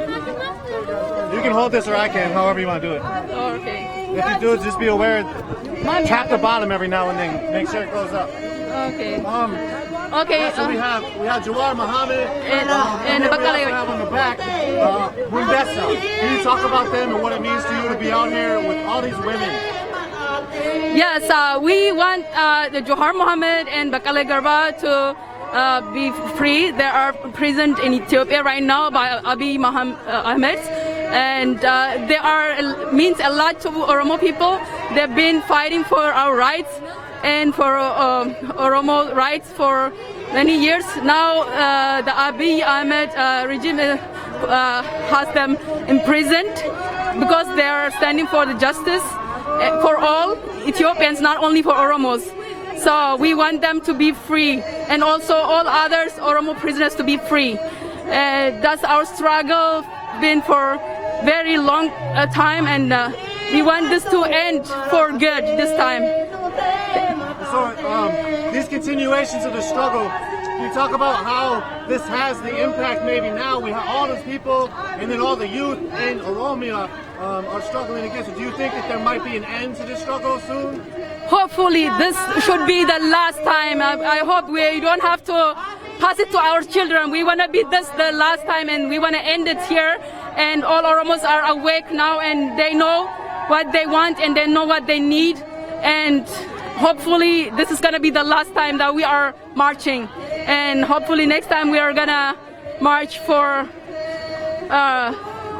freedom. That's all, that we have our freedom. Can you talk about Jawar Mohammed and his connection to Minneapolis? Yes, Jawar Mohammed, he lived here a long time. He was a youth here in Minnesota, Minneapolis.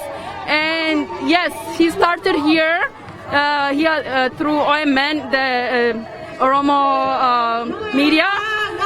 He was been fighting for the Oromo rights for years, and when he thought it's gonna be this time we had our freedom, and then he went back home to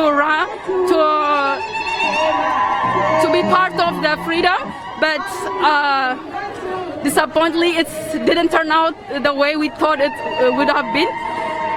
We are very disappointed with the Abiy Ahmed regime, and yeah, it's totally end up to be the opposite of freedom and peace. So Oromos are being killed, arrested, they've been castrated in mass. Not even the prison is not enough. They've been put in schools, and Oromo children are killed, mothers are killed, fathers and little children are killed every day. So we want this to stop for good, and we want American government to stand with us and not fund them with anywhere. So anything else you want to say?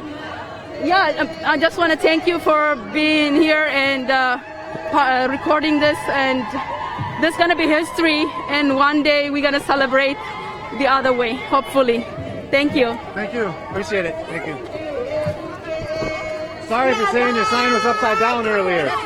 You said you meant it. I'm sorry. Yeah.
Oh wow!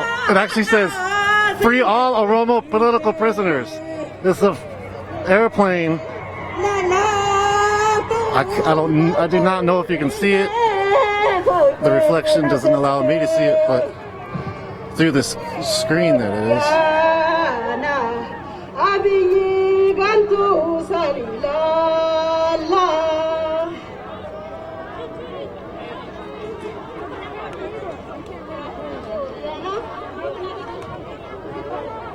Wow, that's pretty special.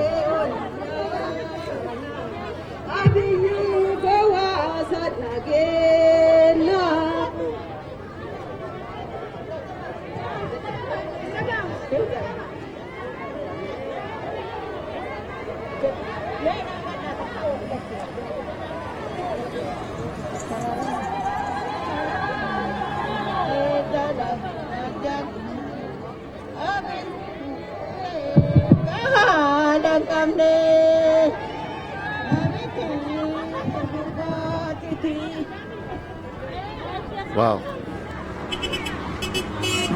First time I've actually seen a, whatever you would call it, plane with a sign in the back of it during a protest, going down the same street as the protest.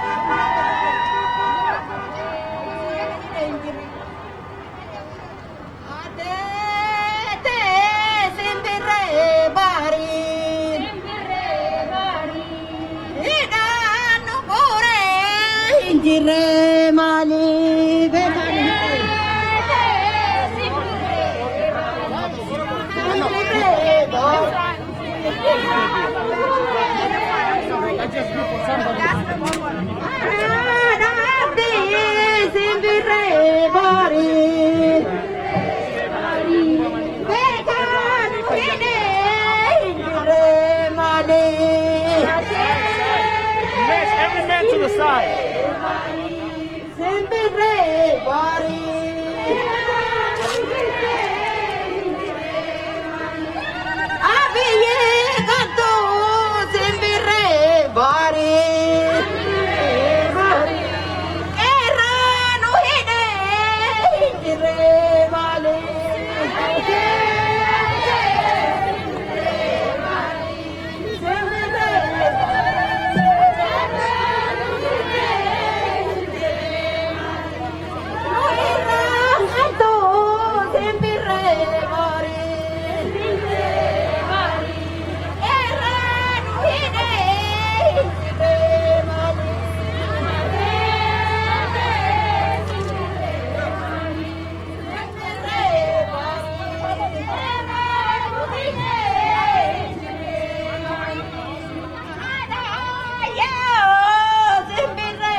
What you're looking at is a sign from an airplane. It's flying over the protest right now.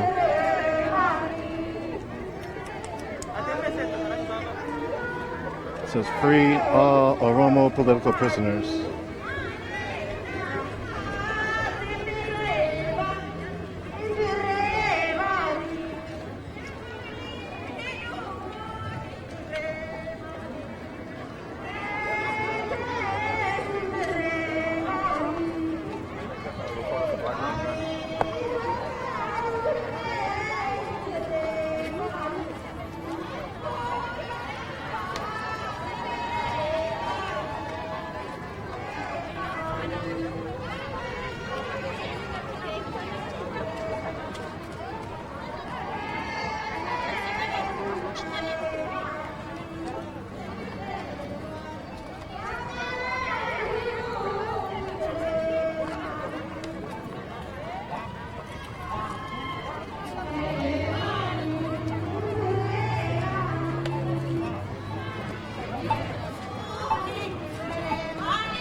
Thank you.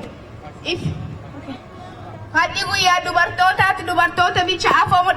If you don't have a media badge, please, let's respect each other. Especially Warit Irani. There's a lot of you on this side. If you don't have a media badge, to the back. We got a badge, don't worry.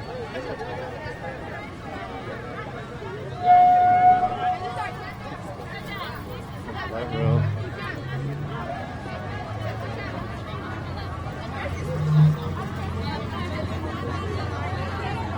Enough is enough. Enough is enough. Enough is Hungata, enough. we spoke to Hungata earlier today to start the stream. Jirtu! Jirtu! Oromo Jirtu! Oromo Jirtu! Oromo Jirtu! Isinindago Oromo Jirtu! Oromo Jirtu! Oromo Jirtu! Isinindago Oromo Jirtu! Oromo Jirtu! Oromo Jirtu! Ero Jirtu! Arre Jirtu! Arre Jirtu! Arre Jirtu! Hawati Jirtu! Hawati Jirtu!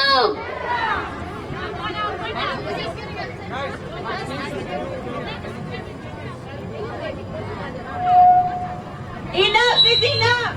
Enough is enough! Enough is enough! Enough is enough! Enough is enough! Enough is enough! Enough is enough! Enough is enough! Enough is enough! We are proud Oromos! We are proud Oromos! We are proud Oromos! We are proud Oromos! We are proud Oromos!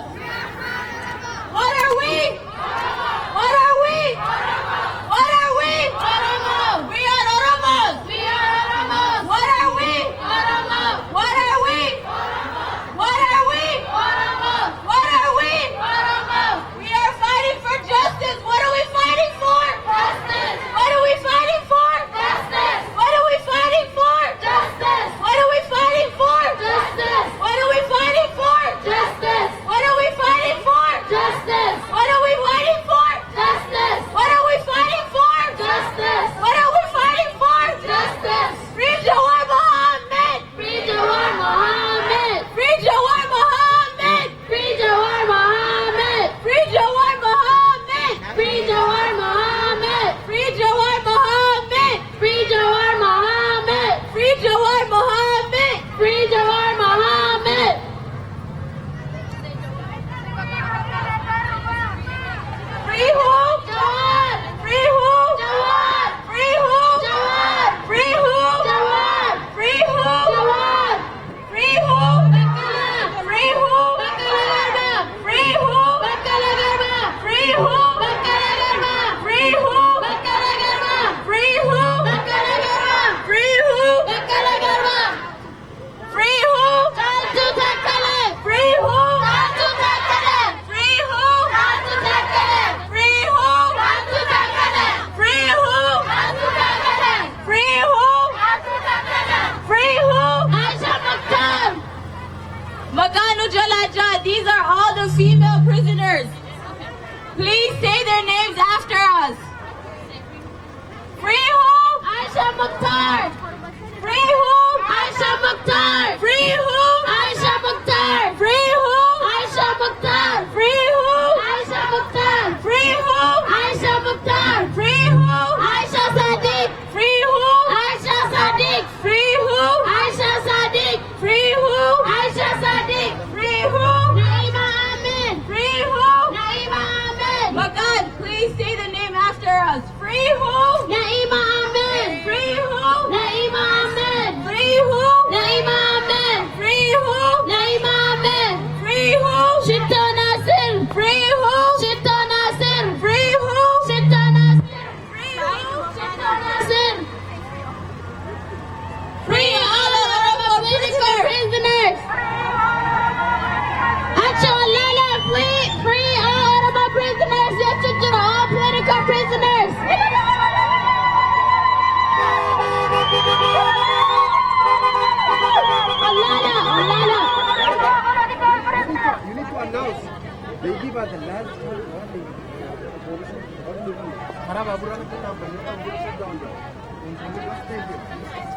Please, worry kharab babura jirtan kharab babura gadebia.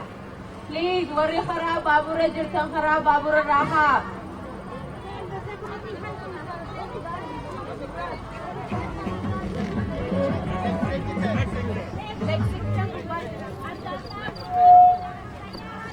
BDS, can you take that for me? Yes, on it.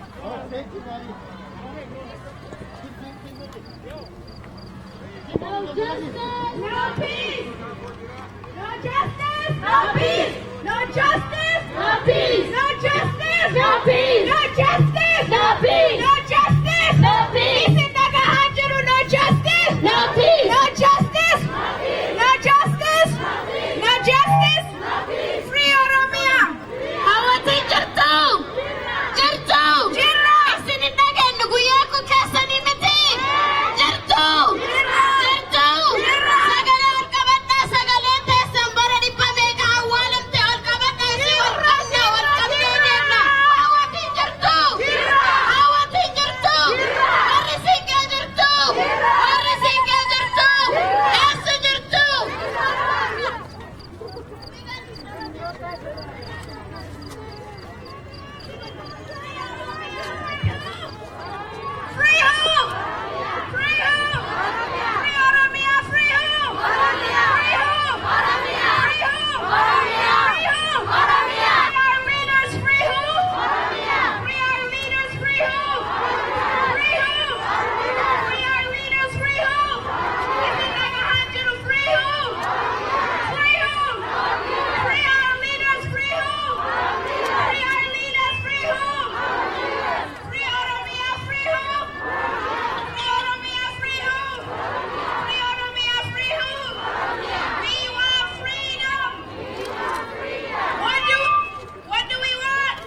Bakala Garba, free Hamza Borana, Abiy must go.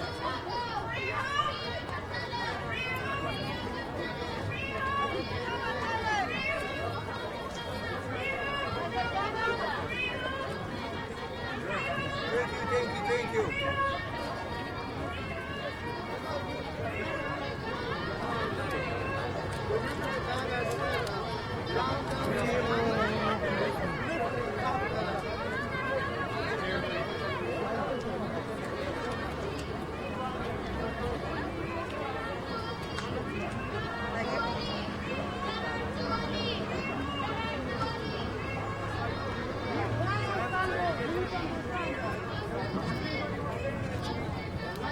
So again, here we're live in St. Paul, Minnesota, Oromo protests.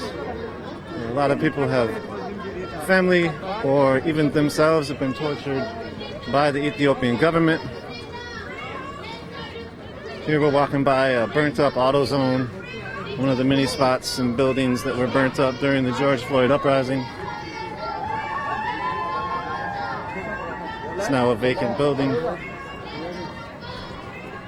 We're in a university. The crowd is moving towards the governor's residence to ask the governor to stand up for them or to push in the U.S. political process, push for them to have some rights, some freedoms, freeing the political prisoners, justice for Hundessa. Here's what I think was the roof, possibly, of this building. They put little metal holders to hold the building up. Here's a tent. It's a massive houseless population here, Twin Cities area.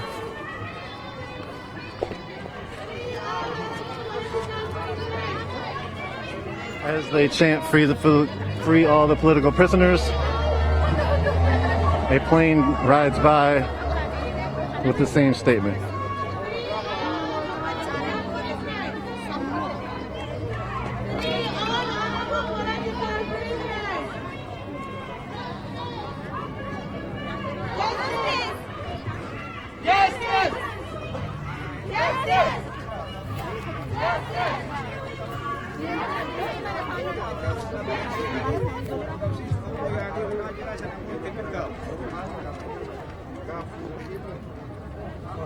Oh, no problem.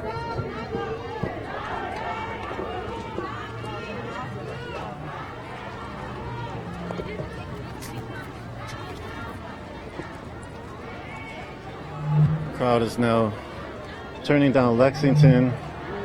They're going to take Lexington over I-94 and head towards the governor's residence from Lexington to probably Summit.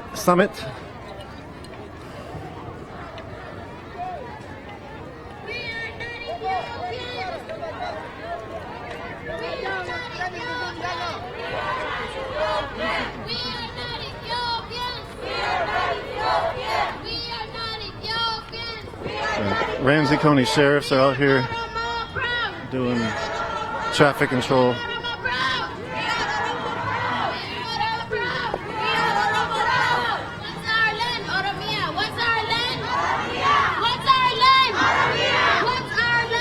I hear people chanting Oromo as the land, and we are proud. Oromo people is what they're chanting, because in Ethiopia, to be Oromo is criminalized.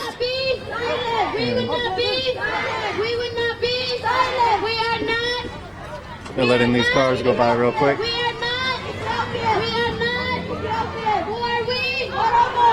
Again, there's more art on across the street. We are proud Oromos! We are proud Oromos! We are proud Oromos! We are proud Oromos! We are proud Oromos! And loud and clear, who are we? Revolution is the new rock and roll. Oromo! Who are we? Oromo! Say it loud and clear, who are we? Oromo! So again, who are we? Oromo! Who are we? to the Oromo people, from what we've heard, they're forced into assimilation, Ethiopian assimilation, Amhara assimilation. To speak their own language is criminalized. to claim Oromo is criminalized. To be a youth, Oromo youth is criminalized from what we've heard from the community here. Oromo, my faith. What do Oromos want? What do we want? We want Bilisumba. What do we want? What do we want? Bilisumba is freedom. Naftanya Arab Oromia. Naftanya Arab Oromia. Naftanya Arab Oromia.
Justice for Hachalu! Justice for Hachalu! Justice for Hachalu! Justice for Hachalu! Justice for Jawar Mohammed! Justice for Jawar Mohammed! Justice for Jawar Mohammed! Free Abdira Gaza! Free Abdira Gaza! Free Abdira Gaza! Free Abdira Gaza! Free Bakala Garba! Free Bakala Garba! Free all Oromo political prisoners! Free all Oromo political prisoners! Free all Oromo political prisoners! Free all Oromo political prisoners! Justice for Oromo mothers! Justice for Oromo mothers! Justice for Oromo mothers! Justice for Oromo mothers! Justice for Oromo mothers! Justice for Oromo mothers! We oppose division! We oppose division! We oppose division of Oromo! We oppose division of Oromo! We oppose division of Oromo! We oppose division of Oromo! By religion and region! By religion and region! By religion and region! By religion and region! We are Oromo women! We are Oromo women! We are Oromo women! We are Oromo women! We are Oromo women! We are Oromo women! We are Oromo women! We are Oromo women! We stand against killing! We stand against killing! We stand against killing! We stand against killing! Quiero encarre! Quiero encarre! Quiero encarre! Quiero encarre! Our freedom fighters! Our freedom fighters! Our freedom fighters! We are Oromo women! We are Oromo women! We stand against killing! We stand against killing! Oromia is our country! Another building that's a remnant of what it was before the George Floyd uprising. All through St. Paul, Midway area, and some other places. You hear the Oromia is our country. Justice for Chaltu! Chaltu. Justice for Chaltu Takale! We heard earlier Chaltu Takale is in jail. She's an activist. Justice for Oromo women in prison! I think she had a baby in jail, was trying to breastfeed. Justice for Oromo women They in would prison! not let her. They haven't heard from her for a while now. We are against injustice! We are against There's a pretty violent picture I'm going to zoom in on. Be aware. Pretty graphic images. No peace! Don't look if you don't want to see graphic. No justice, no peace! I won't zoom in all the way. No justice, no peace! This is Abiy, a butcher. No justice, no peace. No justice, no peace. No justice, no peace. No justice, no peace.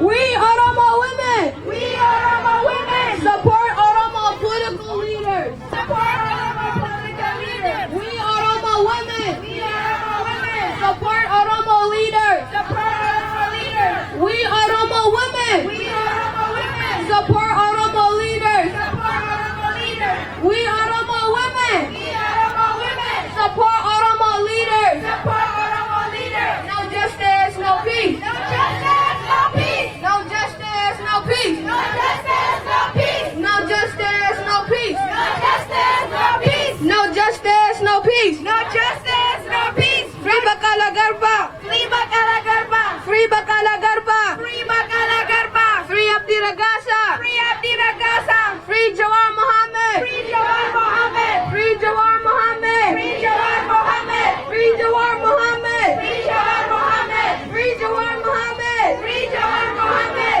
Free Bakala Garba. Free Bakala Garba. Free Bakala Garba. Free Bakala Garba. Free Bakala Garba. Free Bakala Garba. Oromo Jirtu. Jirra. Oromo Jirtu. Jirra.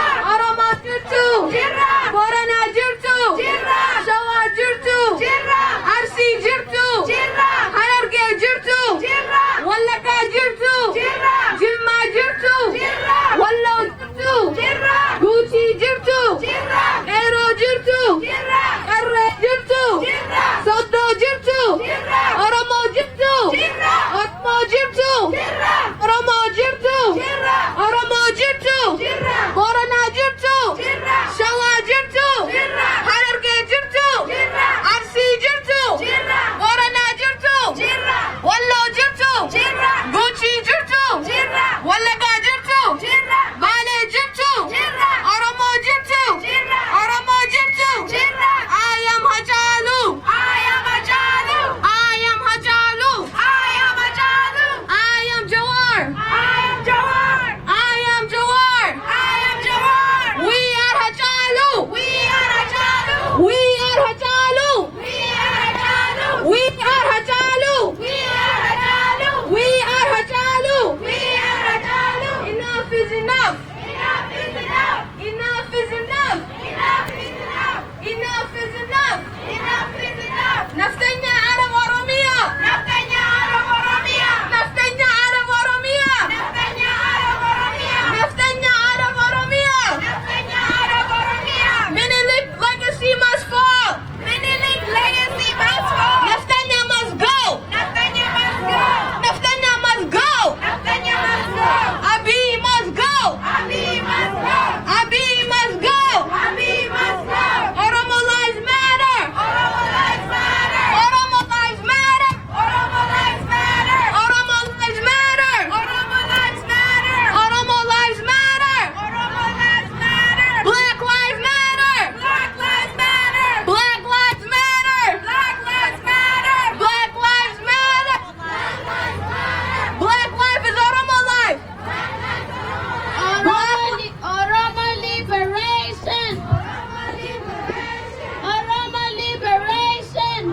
We heard earlier that Menelik, who's revered in certain cultures, in certain areas, in certain regions, in certain peoples, was chopping the arms, the genitals off of men and women. The men so they could not breed or have more babies. The women so they could not breastfeed. Evidently, Hachalu had said in an interview a week or two before he was assassinated that Menelik statues deserve to go down. There's been a movement across the globe that's taken down racist statues or statues of supremacists or statues of dictators, and they're calling for Menelik's statue to be brought down in Ethiopia. As for what Menelik has done against the Oromo people, from my understanding,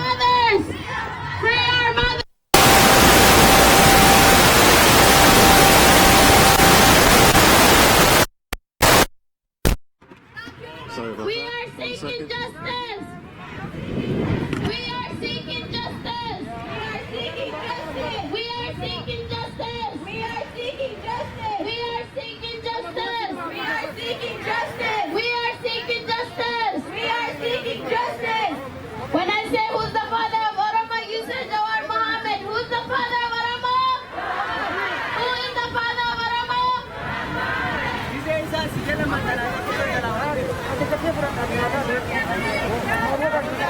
Oromia shall be free.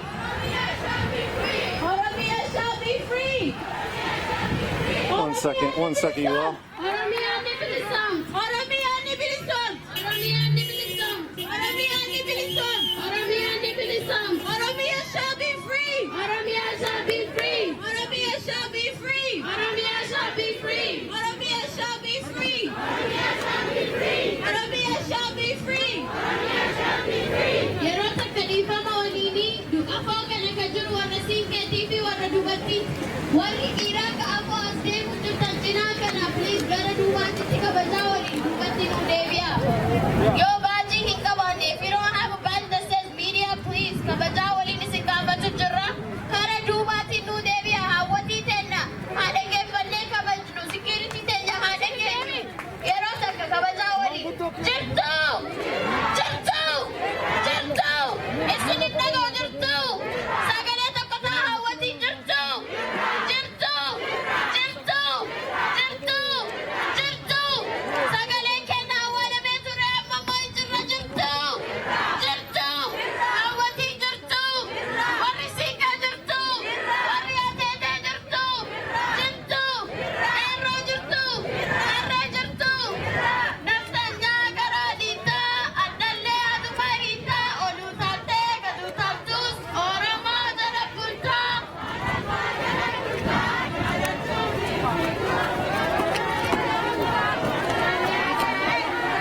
Naftanyaa garaa dhiitaa addallee aduma hiitaa oluu taaltee Check. Nice. Oromoo jala bultaa.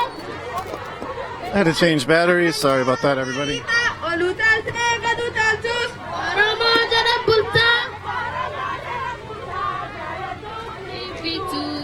Naftanyaa garaa dhiitaa arrallee haduma hiitaa oluu taaltee gaduu taaltus Oromoo jala bultaa. Oromoo jala bultaa jaalattus jibbitus naftanyaa garaa dhiitaa arrallee haduma hiitaa oluu taaltee gaduu taaltus santursiitee bitu Oromoo jala bultaa jaalattus jibbitus.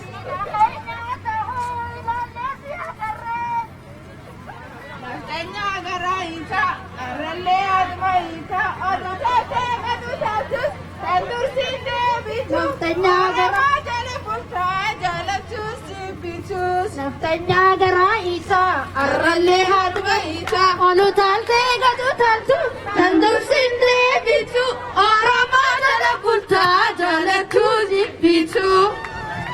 Free Oromia! Free Oromia! Free Oromia! Diina keenya tahuu ilaallee si agarree. Wilinuu fi ati hattuuta turre. Free Oromia! Free Oromia! Free Oromia! Free Oromia! Abi must go! Abi must go! Abi must go! Abi must go! Abi must go! Abi must go! What do we want? Justice! What do we want? Justice! What do we want? Justice! When do we want it? Now! When do we want it? Now! When do we want it? Now! Abi must go! Abi must go! Abi must go! Warri karaa ciraa irra deemu jirtan please kararraa akkana gadheeressina laana kenna warri karaa cinaa deemu jirtan kabajaan isin gaafachuu jirraa miti akkana duuba deebi'aati qajeelaatii deema yoo afoo jiraattan laanatti makamaa miidiyaan nu laalutti jira. We have to be organized. Social distancing keenya haa eeggannu heddumminni keenya Maaskii keessan of deeffadha. Maaskii keessan fuulatti of deeffadha. Social distance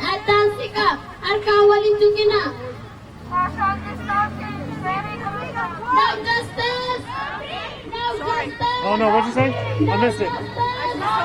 Oh no, no worries.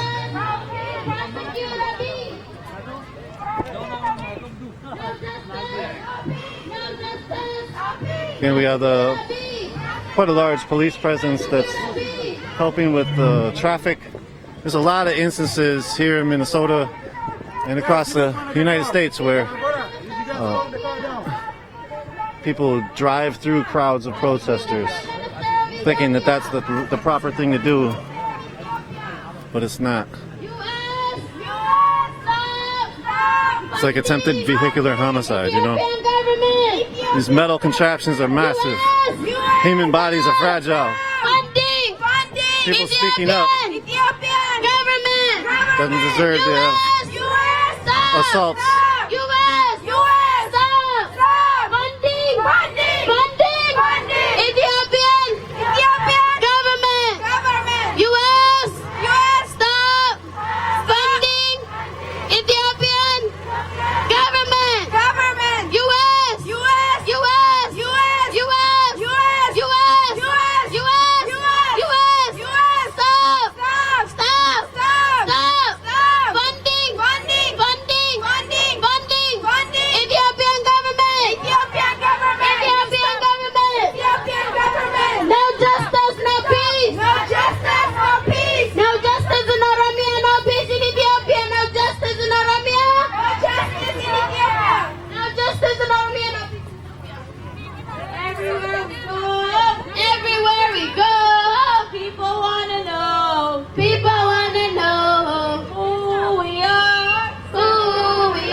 Well, Summit Avenue is not too far away.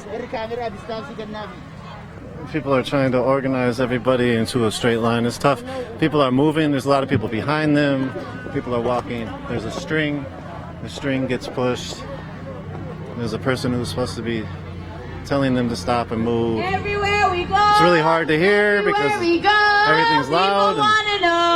People wanna know. They're making it work though. This whole way they've been making it work. So we tell them, we are Oromos, we are Oromos. Quite extraordinary organizing out here. Everywhere we go, people wanna know, who we are, so we tell them, we are Oromos,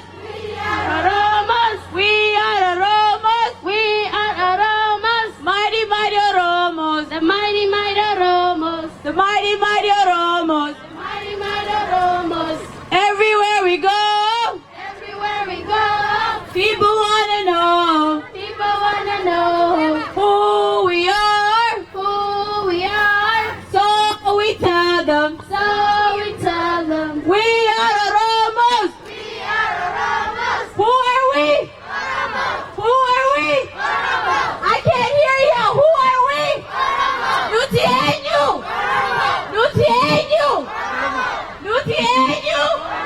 Who are we? Oromos. Who are we? Oromo. What are we fighting for? Justice. What are we fighting for? Justice. We are fighting for justice. What are we fighting for? Justice. What are we fighting for? Justice. What are we fighting for? Justice. What are we fighting for? Justice. Malfena. Bilisuma fena. Malfena. Malfena. Bilisuma. Malfena. Bilisuma. Malfena. Bilisuma. Yofena. Amma. When do we want it? Now. Yofena. Amma. When do we want? Now. What do we want? Justice. What do we want? Justice. We want justice. What do we want? Justice. What do we want? Justice. We want it now. When do we want it? Justice. When do we want it? Now. When do we want it? Now. Bilisuma Yofetan. Yofetan.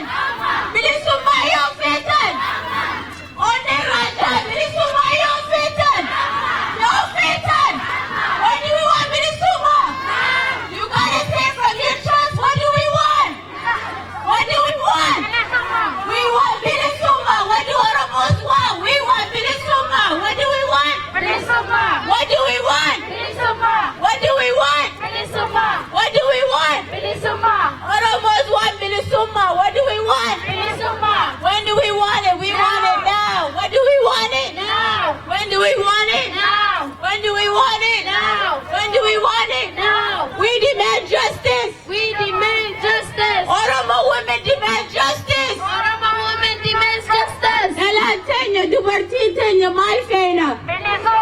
What do we want? Justice. What do we want? Justice. We want Bilisuma. What do we want? Bilisuma. What do we want? Bilisuma. We want Bilisuma. We want it now. What do we want? Bilisuma. What do we want? Bilisuma. Bilisuma's freedom. What do we want? Freedom. We want freedom. Freedom is not free. We want freedom. We want freedom. We want freedom. We want freedom. We want freedom. We want freedom. We want freedom. We want freedom. We want freedom. We want freedom. We demand justice. What do we demand? Justice. We demand justice. What do we demand? Justice. What do we demand? Justice. What do we demand? Justice. What do we demand? Justice. US, stop funding Ethiopian government. US, stop funding Ethiopian government. US, stop funding the terrorists. US, stop funding Ethiopian government.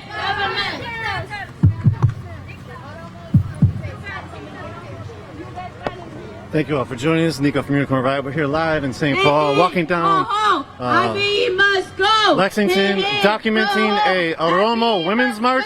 Hey, hey, ho, ho, Abiy must go. Hey, hey, ho, ho, Abiy must go. Who must go? Abiy. Who must go? Abiy Ahmed is the Prime Minister of Ethiopia. Who must go? Abiy. Who must go? The dictator must go. Abiy. Who must go? The dictator. Who must go? The dictator.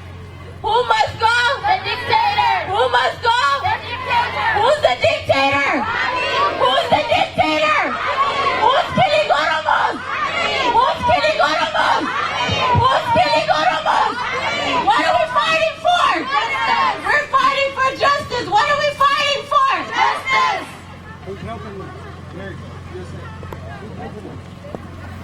Hey, hey, ho, ho, Abiy must go.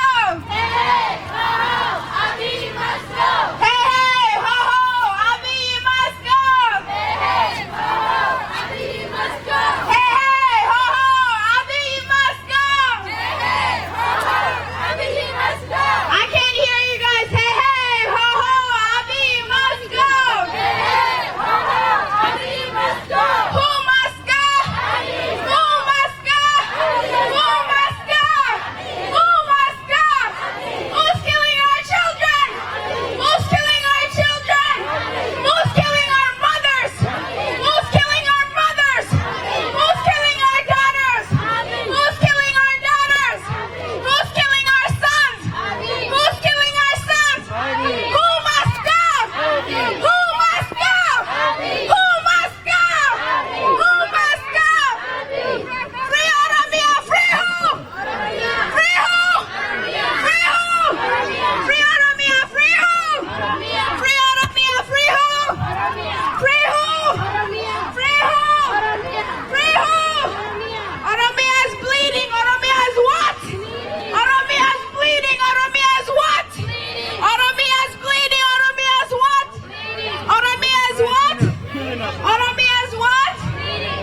Yeah, for sure.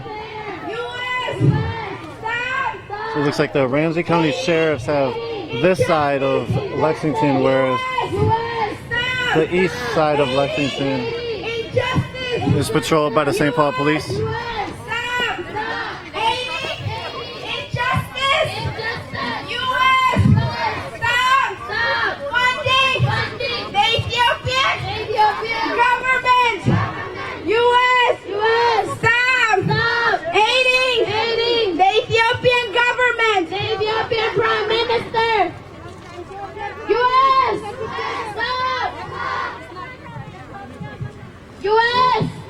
US, stop funding Ethiopian government. US, stop funding the Ethiopian government. US, stop funding the Ethiopian government. No justice. No justice! No justice! No peace! No justice! No justice! No justice!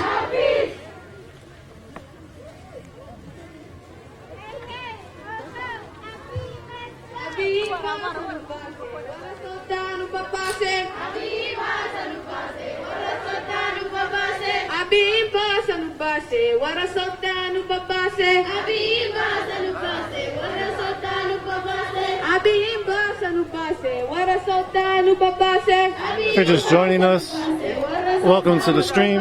We are live in St. Paul, Minnesota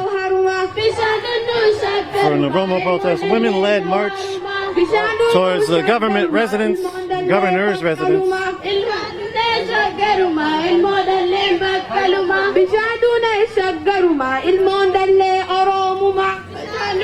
There's been some massacres of the Oromo people very recently, as well as, obviously in the past. Since the singer Hachalu Hundesa's assassination, the Oromo protests have been reinvigorated. The Ethiopian government has therefore been cracking down. Hundreds have been killed. Many thousands have been arrested. So many that the prisons are full, and they're filling now schools with the youth, who they call terrorists. So instead of going to school, they are being locked up. I've also heard a story about how folks believe that the Ethiopian government found people with coronavirus, put them inside the lockup facilities where political prisoners are, to try to kill or sicken other political prisoners.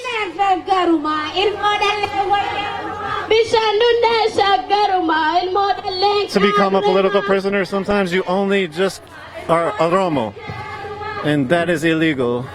That's what the community here has said. The community has given a lot of different sort of history, personal histories, country history. Hey, talk about it. What's bringing you out here? Fighting for Oromo justice and freedom. Is your people from Oromia? Yes, I'm Oromo, 100%. And I fight for our people justice, for Hachalu, for all our prisoners need to be released from an inhumane prison that they're in. These prisoners, our political prisoners, are arrested for no reason, for no probable cause. There's 3 American citizens that is arrested in Ethiopia as we speak. They are going through the case. They should be back in the United States in freedom as we have free. Also, we want United States government to start funding the Ethiopian government, because those funds are used to buy weapons to kill Oromo people. So we want United States government to take us serious, American citizens here, and listen to us. The things that is happening in back home is very injustice, and people are dying. The money, the tax money that we sending, you're sending, and be used for money for guns to be killing our people, Justice for Hachalu. Free all Oromo political prisoners. Free Oromia. Thank you. Bishingab Alisha Homse, Nathanya Yani Bohese, Bishinga Yani Bokose, Nathanya Yani Bokose, Bishingab Alisha Homse, Nathanya Yani Bohese, Bishinga Yani Bokose, Nathanya Yani Bokose, Tanya Yani Bokose, Nathanya Yani Bokose, Abi Yani Bokose, Nathanya Yani Bokose, Abi Yani Bokose, Bishingab Alisha Homse, Nathanya Yani Bokose. If you're in the front, please organize gone walin hademnu. Sinkante sanahamunatu please. Line kesta waliega. Governor's residence is right up the street. This is Summit Avenue. People are turning off of Lexington to Summit. The crowd is very large now. Started out as a few hundred, maybe 1,000 now. Very slow moving march from the Oromo Community Center in Minnesota to the governor's residence, and they're embarking on the governor's residence now, probably about half a block away. You hear the Oromo women.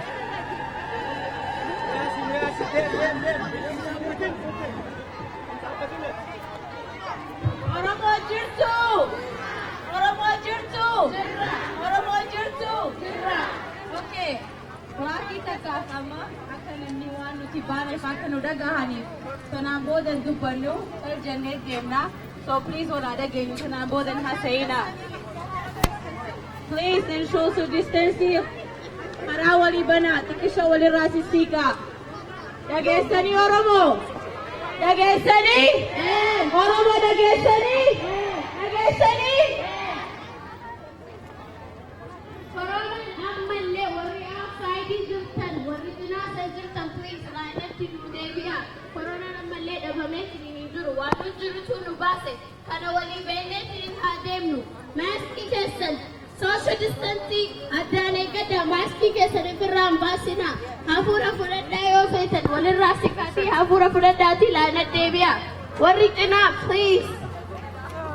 Amas please warro Allah kaisun yo haso jiratan. Oyada chisa tanambodan hasonu. Haso adisa.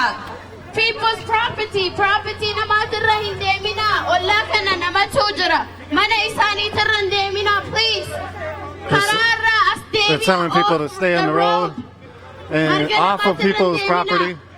There's people playing over there in their houses. Stay in the middle with the crowd. Do not go on the sidewalk. Don't get on people's property. Please follow the crowd. Do not go on the sidewalk. Listen to the security.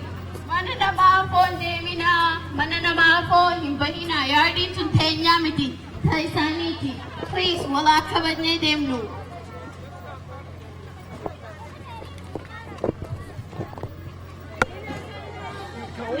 Please, in Hasaina. Please, Jalisa. From now on, it's a silent march. I think he just said what up to us. That's weird. I didn't catch it till the end.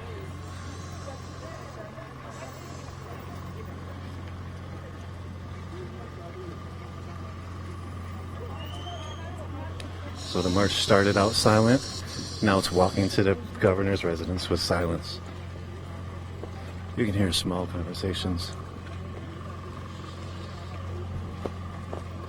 The sound of 1,000 people being quiet.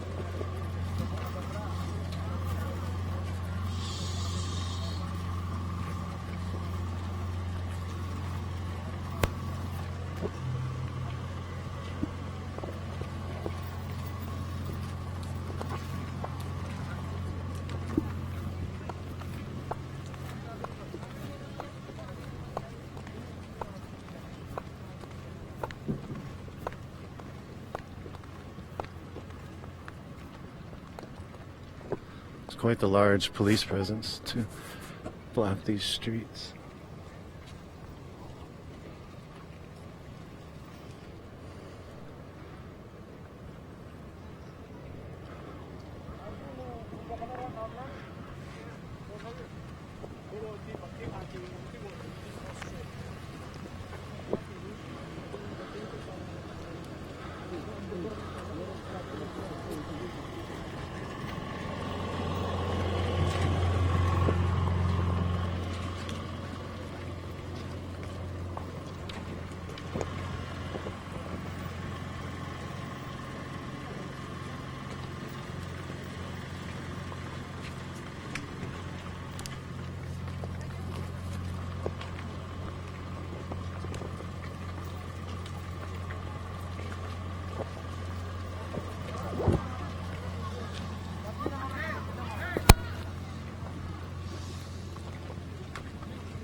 dhaabbannu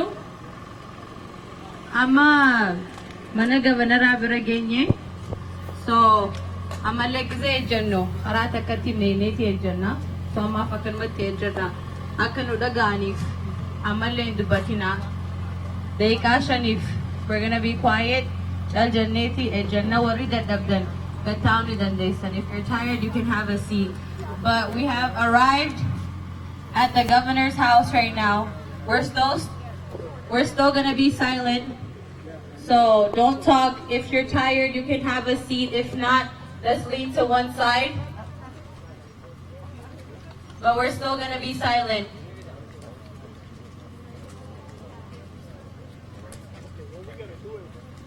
warri karaa mirgarra jirtan karaa bitaa kanatti moota karaa mirgaa bakka mana namaati. The people on the right side, please come to the left side. That's someone's property. You guys can spread up. Olsiku ni dandeessan olsika.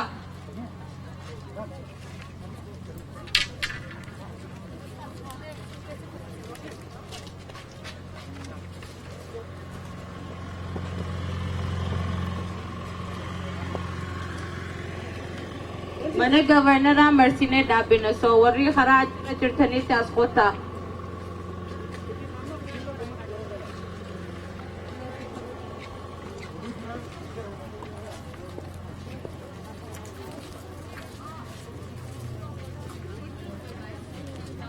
Warri dadhabdanii jirtan taa'uu ni dandeessan bar hin dubbatina. Please wayyaadachiisa.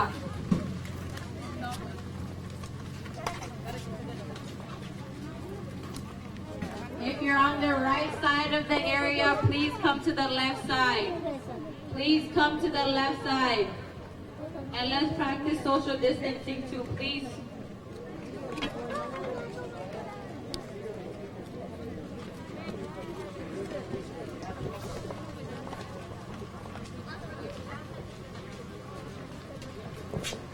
You see the hashtags representing Oromo protests, upbeat, must go, Oromo revolution. Warri karaa kanaan jirtan, please cinaan keessan asiin qoota. Karaan kaan bakka fensii sanirraa gad mana namaati.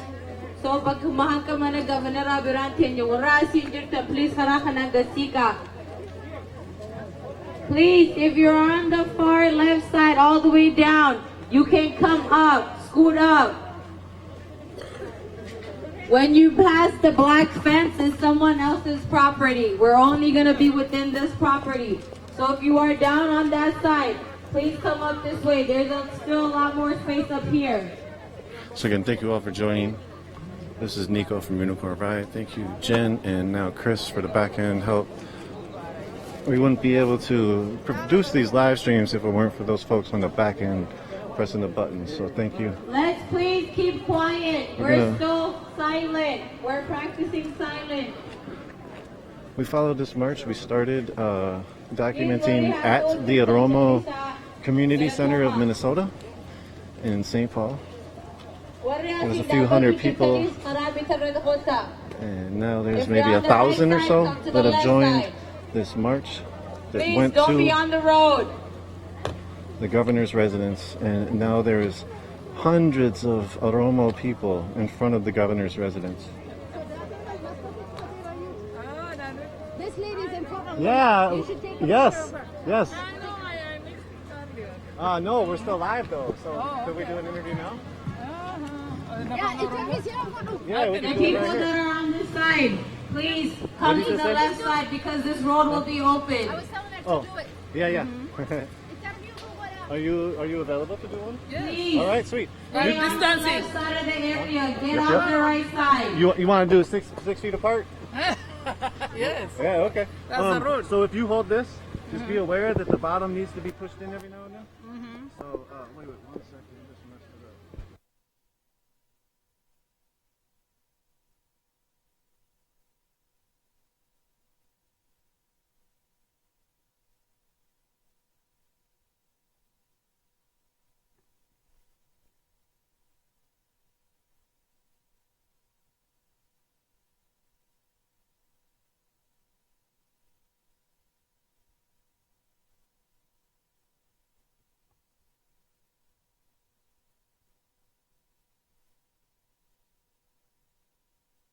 Check, check, check. All right.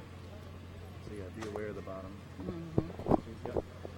So yeah, just this part will like come down. So be aware, like maybe hold them both. Yeah, yeah. Can you talk about this protest? I know we're supposed to be so quiet, but can you talk about this protest? What brought it on? And also like what this means to you.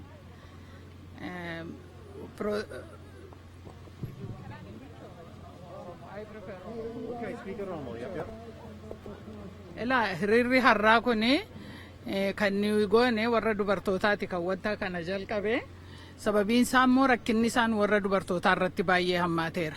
Nuti ijoollee godhachuu hin dandeenye, ulfoofnee mana taa'uu hin dandeenye, ijoollee warra deenye hoosifachuu hin dandeenye, ijoollee keenya warra hidhaman dhannee gaafachuu hin dandeenye. Kanaaf nuuf kun wanta guddaadha. Kanaaf kan nuyi itti kaane dubartii akka caalaatti miidhaa yeroo mana hidhaadhaan nus dubartoonni warra dhiiraarraa adda ta'e rakkina garaagaraa qabna. Warra kana hundumaaf utuu hin yaadaminiti iddoo tokkotti nama baay'ee hidhaa jiru. Dhukkuba si'anaa immoo namni of eeggachuutu irra ture. Adda adda hiramee taa'uun mana tokko keessatti nam tokko hidhamuusa maleeti iddoo tokkotti nama baay'ee hidhanii dhukkuba kanaaf iyyuu nama saaxilaa jiru. Kanaaf wanta kana addunyaan akka nuu beeku barbaanneeti kan nuti kana goone. Because I cannot speak that. I'm sorry, I cannot ask you a follow-up question. I know, you know, what I said was this was very important. This was very important to us because we the women could not be women because we couldn't give birth and breastfeed. And even when they put us in the jail, they didn't take extra care for us because it's harder for women to be in jail too more than men. Men could be anywhere because of their nature itself. But for women, on women it's tougher. But nobody considered this.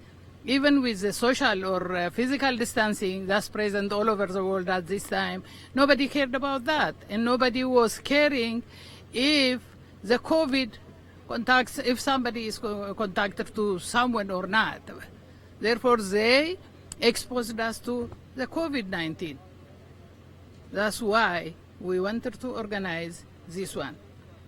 And even our men joined us. And we couldn't breastfeed too. As a woman, once we give birth, we have to breastfeed. Even the delivery could be hard. They don't care about that. They didn't care. It's not about political attitude now. It's about human right. It's about the right to live for our kids and for ourselves too. And we didn't know where our kids are detained.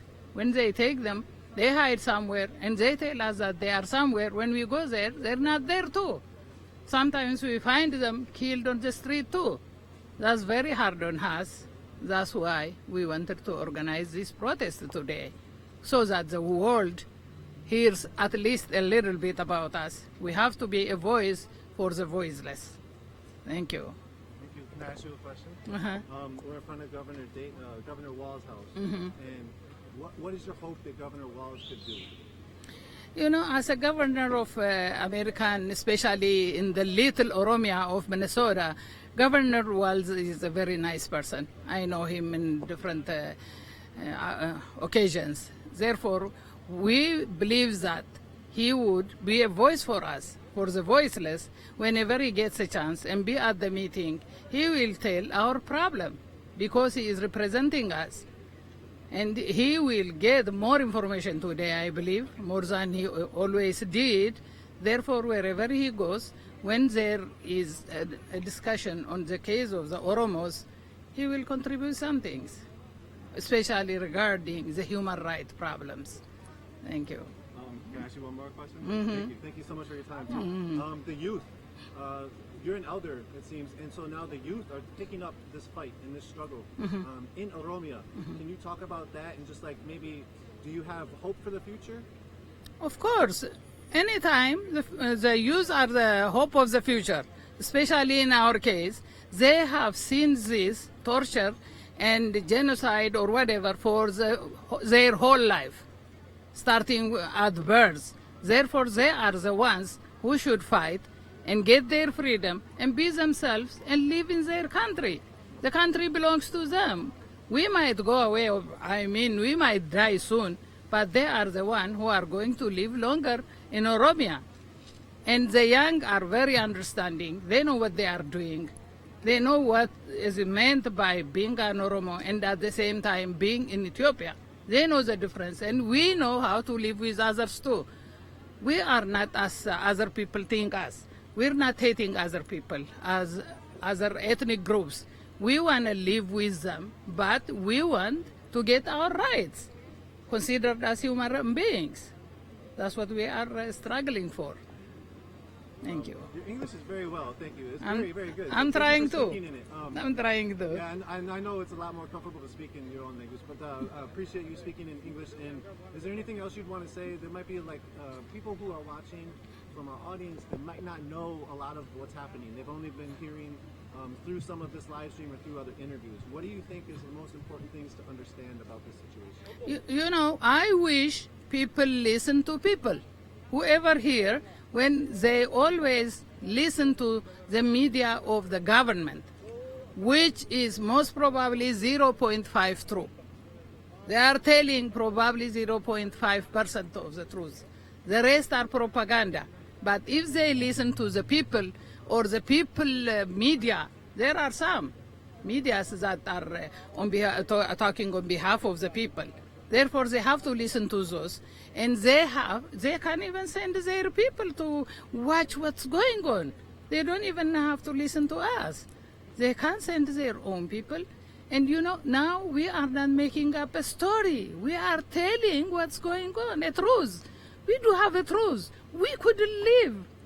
We couldn't be human beings. We couldn't be considered as human beings. At least as a human being, we should have had a right to breathe, a right to live in their, as far as we don't commit any kind of crime. We have to have the right that God has given us. We are deprived of that. That's why we are crying. That's why we are trying to struggle against it. Otherwise, we didn't want to kill others. We are saying that we don't want to be killed. Let's be mothers, let's be fathers, let's raise our children.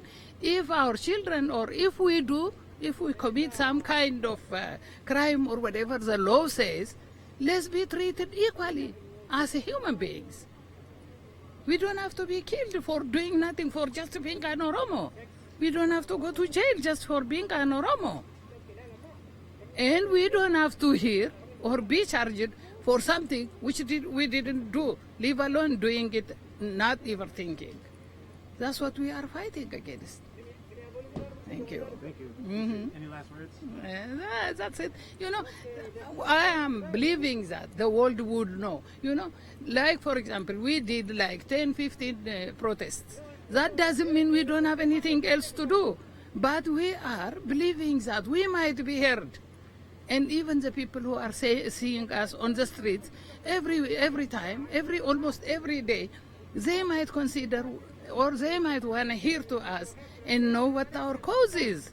And our cause is real, it's truth. You know, these people are detained in schools now because all the prisons are full and the schools became a prison now. And they are detained in the restrooms where there is the schools in Ethiopia might not even have restrooms. Imagine being in a place where there is no restroom is. Thank you. That's why. Appreciate that. Thank you. Thank you.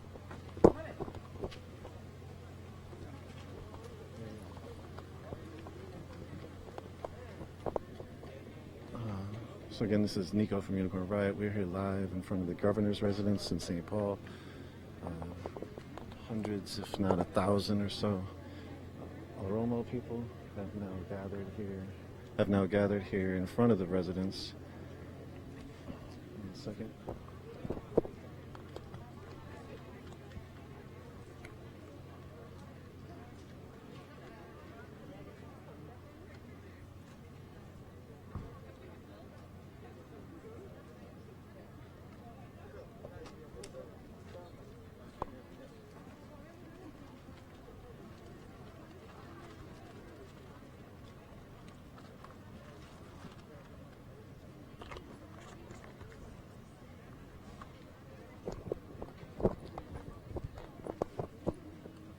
What's up, man?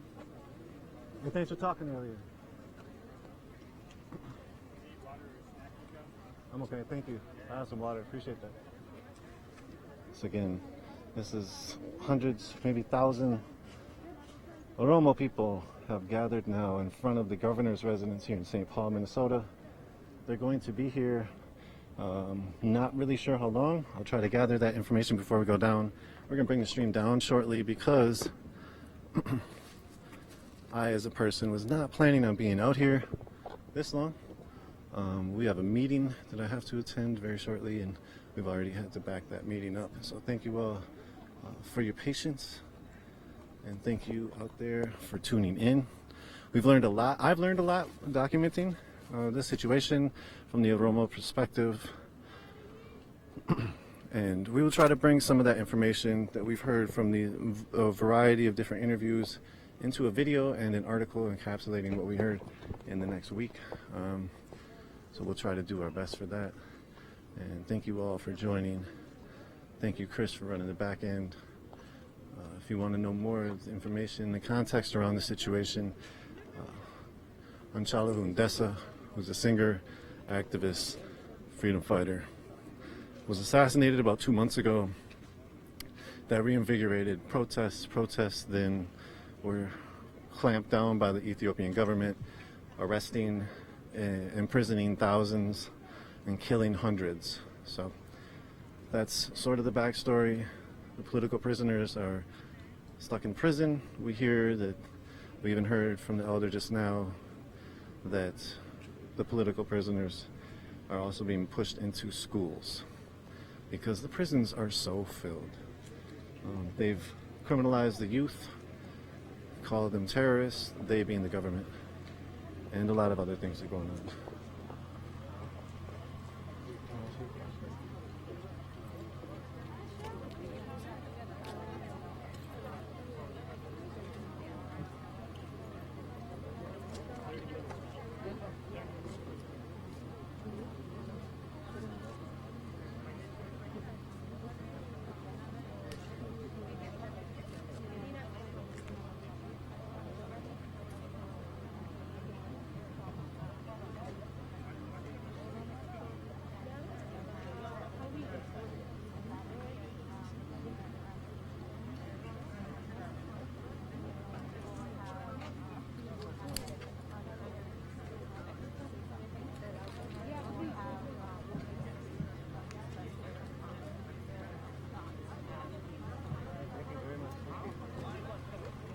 So I just got the rundown of what's going to happen this next hour or so up here at in front of the governor's residence.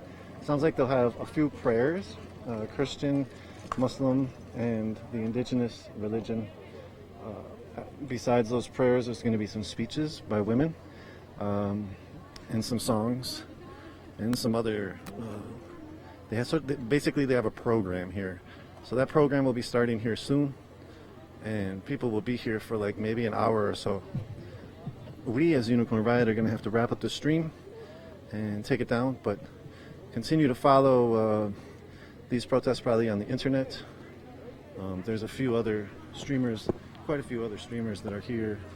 I think one of them is the Oromo.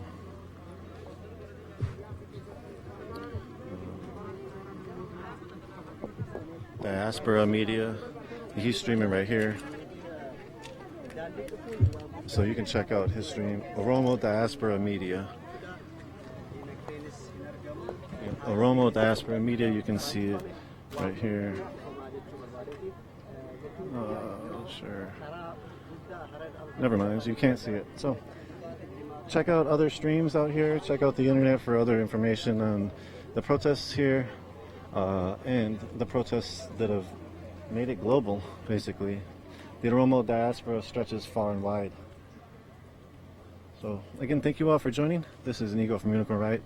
If you don't know about our coverage, we are a 501c3 educational nonprofit. We are dedicated to bringing context to environmental and social struggles, as well as spotlighting alternatives. We are essentially a platform for the community to speak what the community wants to speak. So thank you all for tuning This is our second day of coverage of Oromo protests. The first day was yesterday at a sit-in outside of the Ethiopian consulate. We spoke to a bunch of youth. It sounds like they're going to try to take up space to continue to hold vigil space for Hachalu Hundessa, who again was killed about 2 months ago. Here's a picture of Hachalu.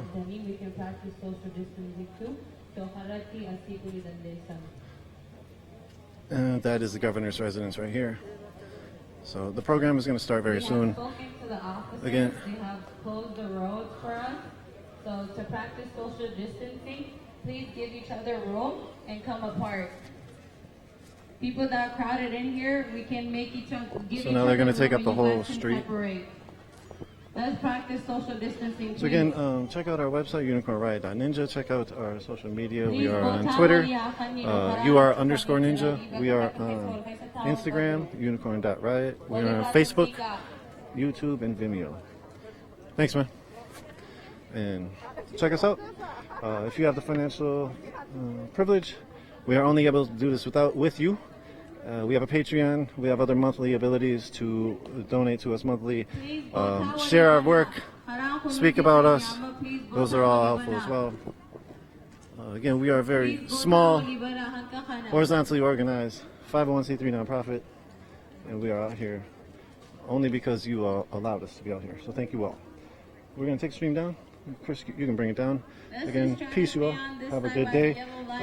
Learn more about the Oromo protests on the internet, and we will have a contextualized video and article up soon.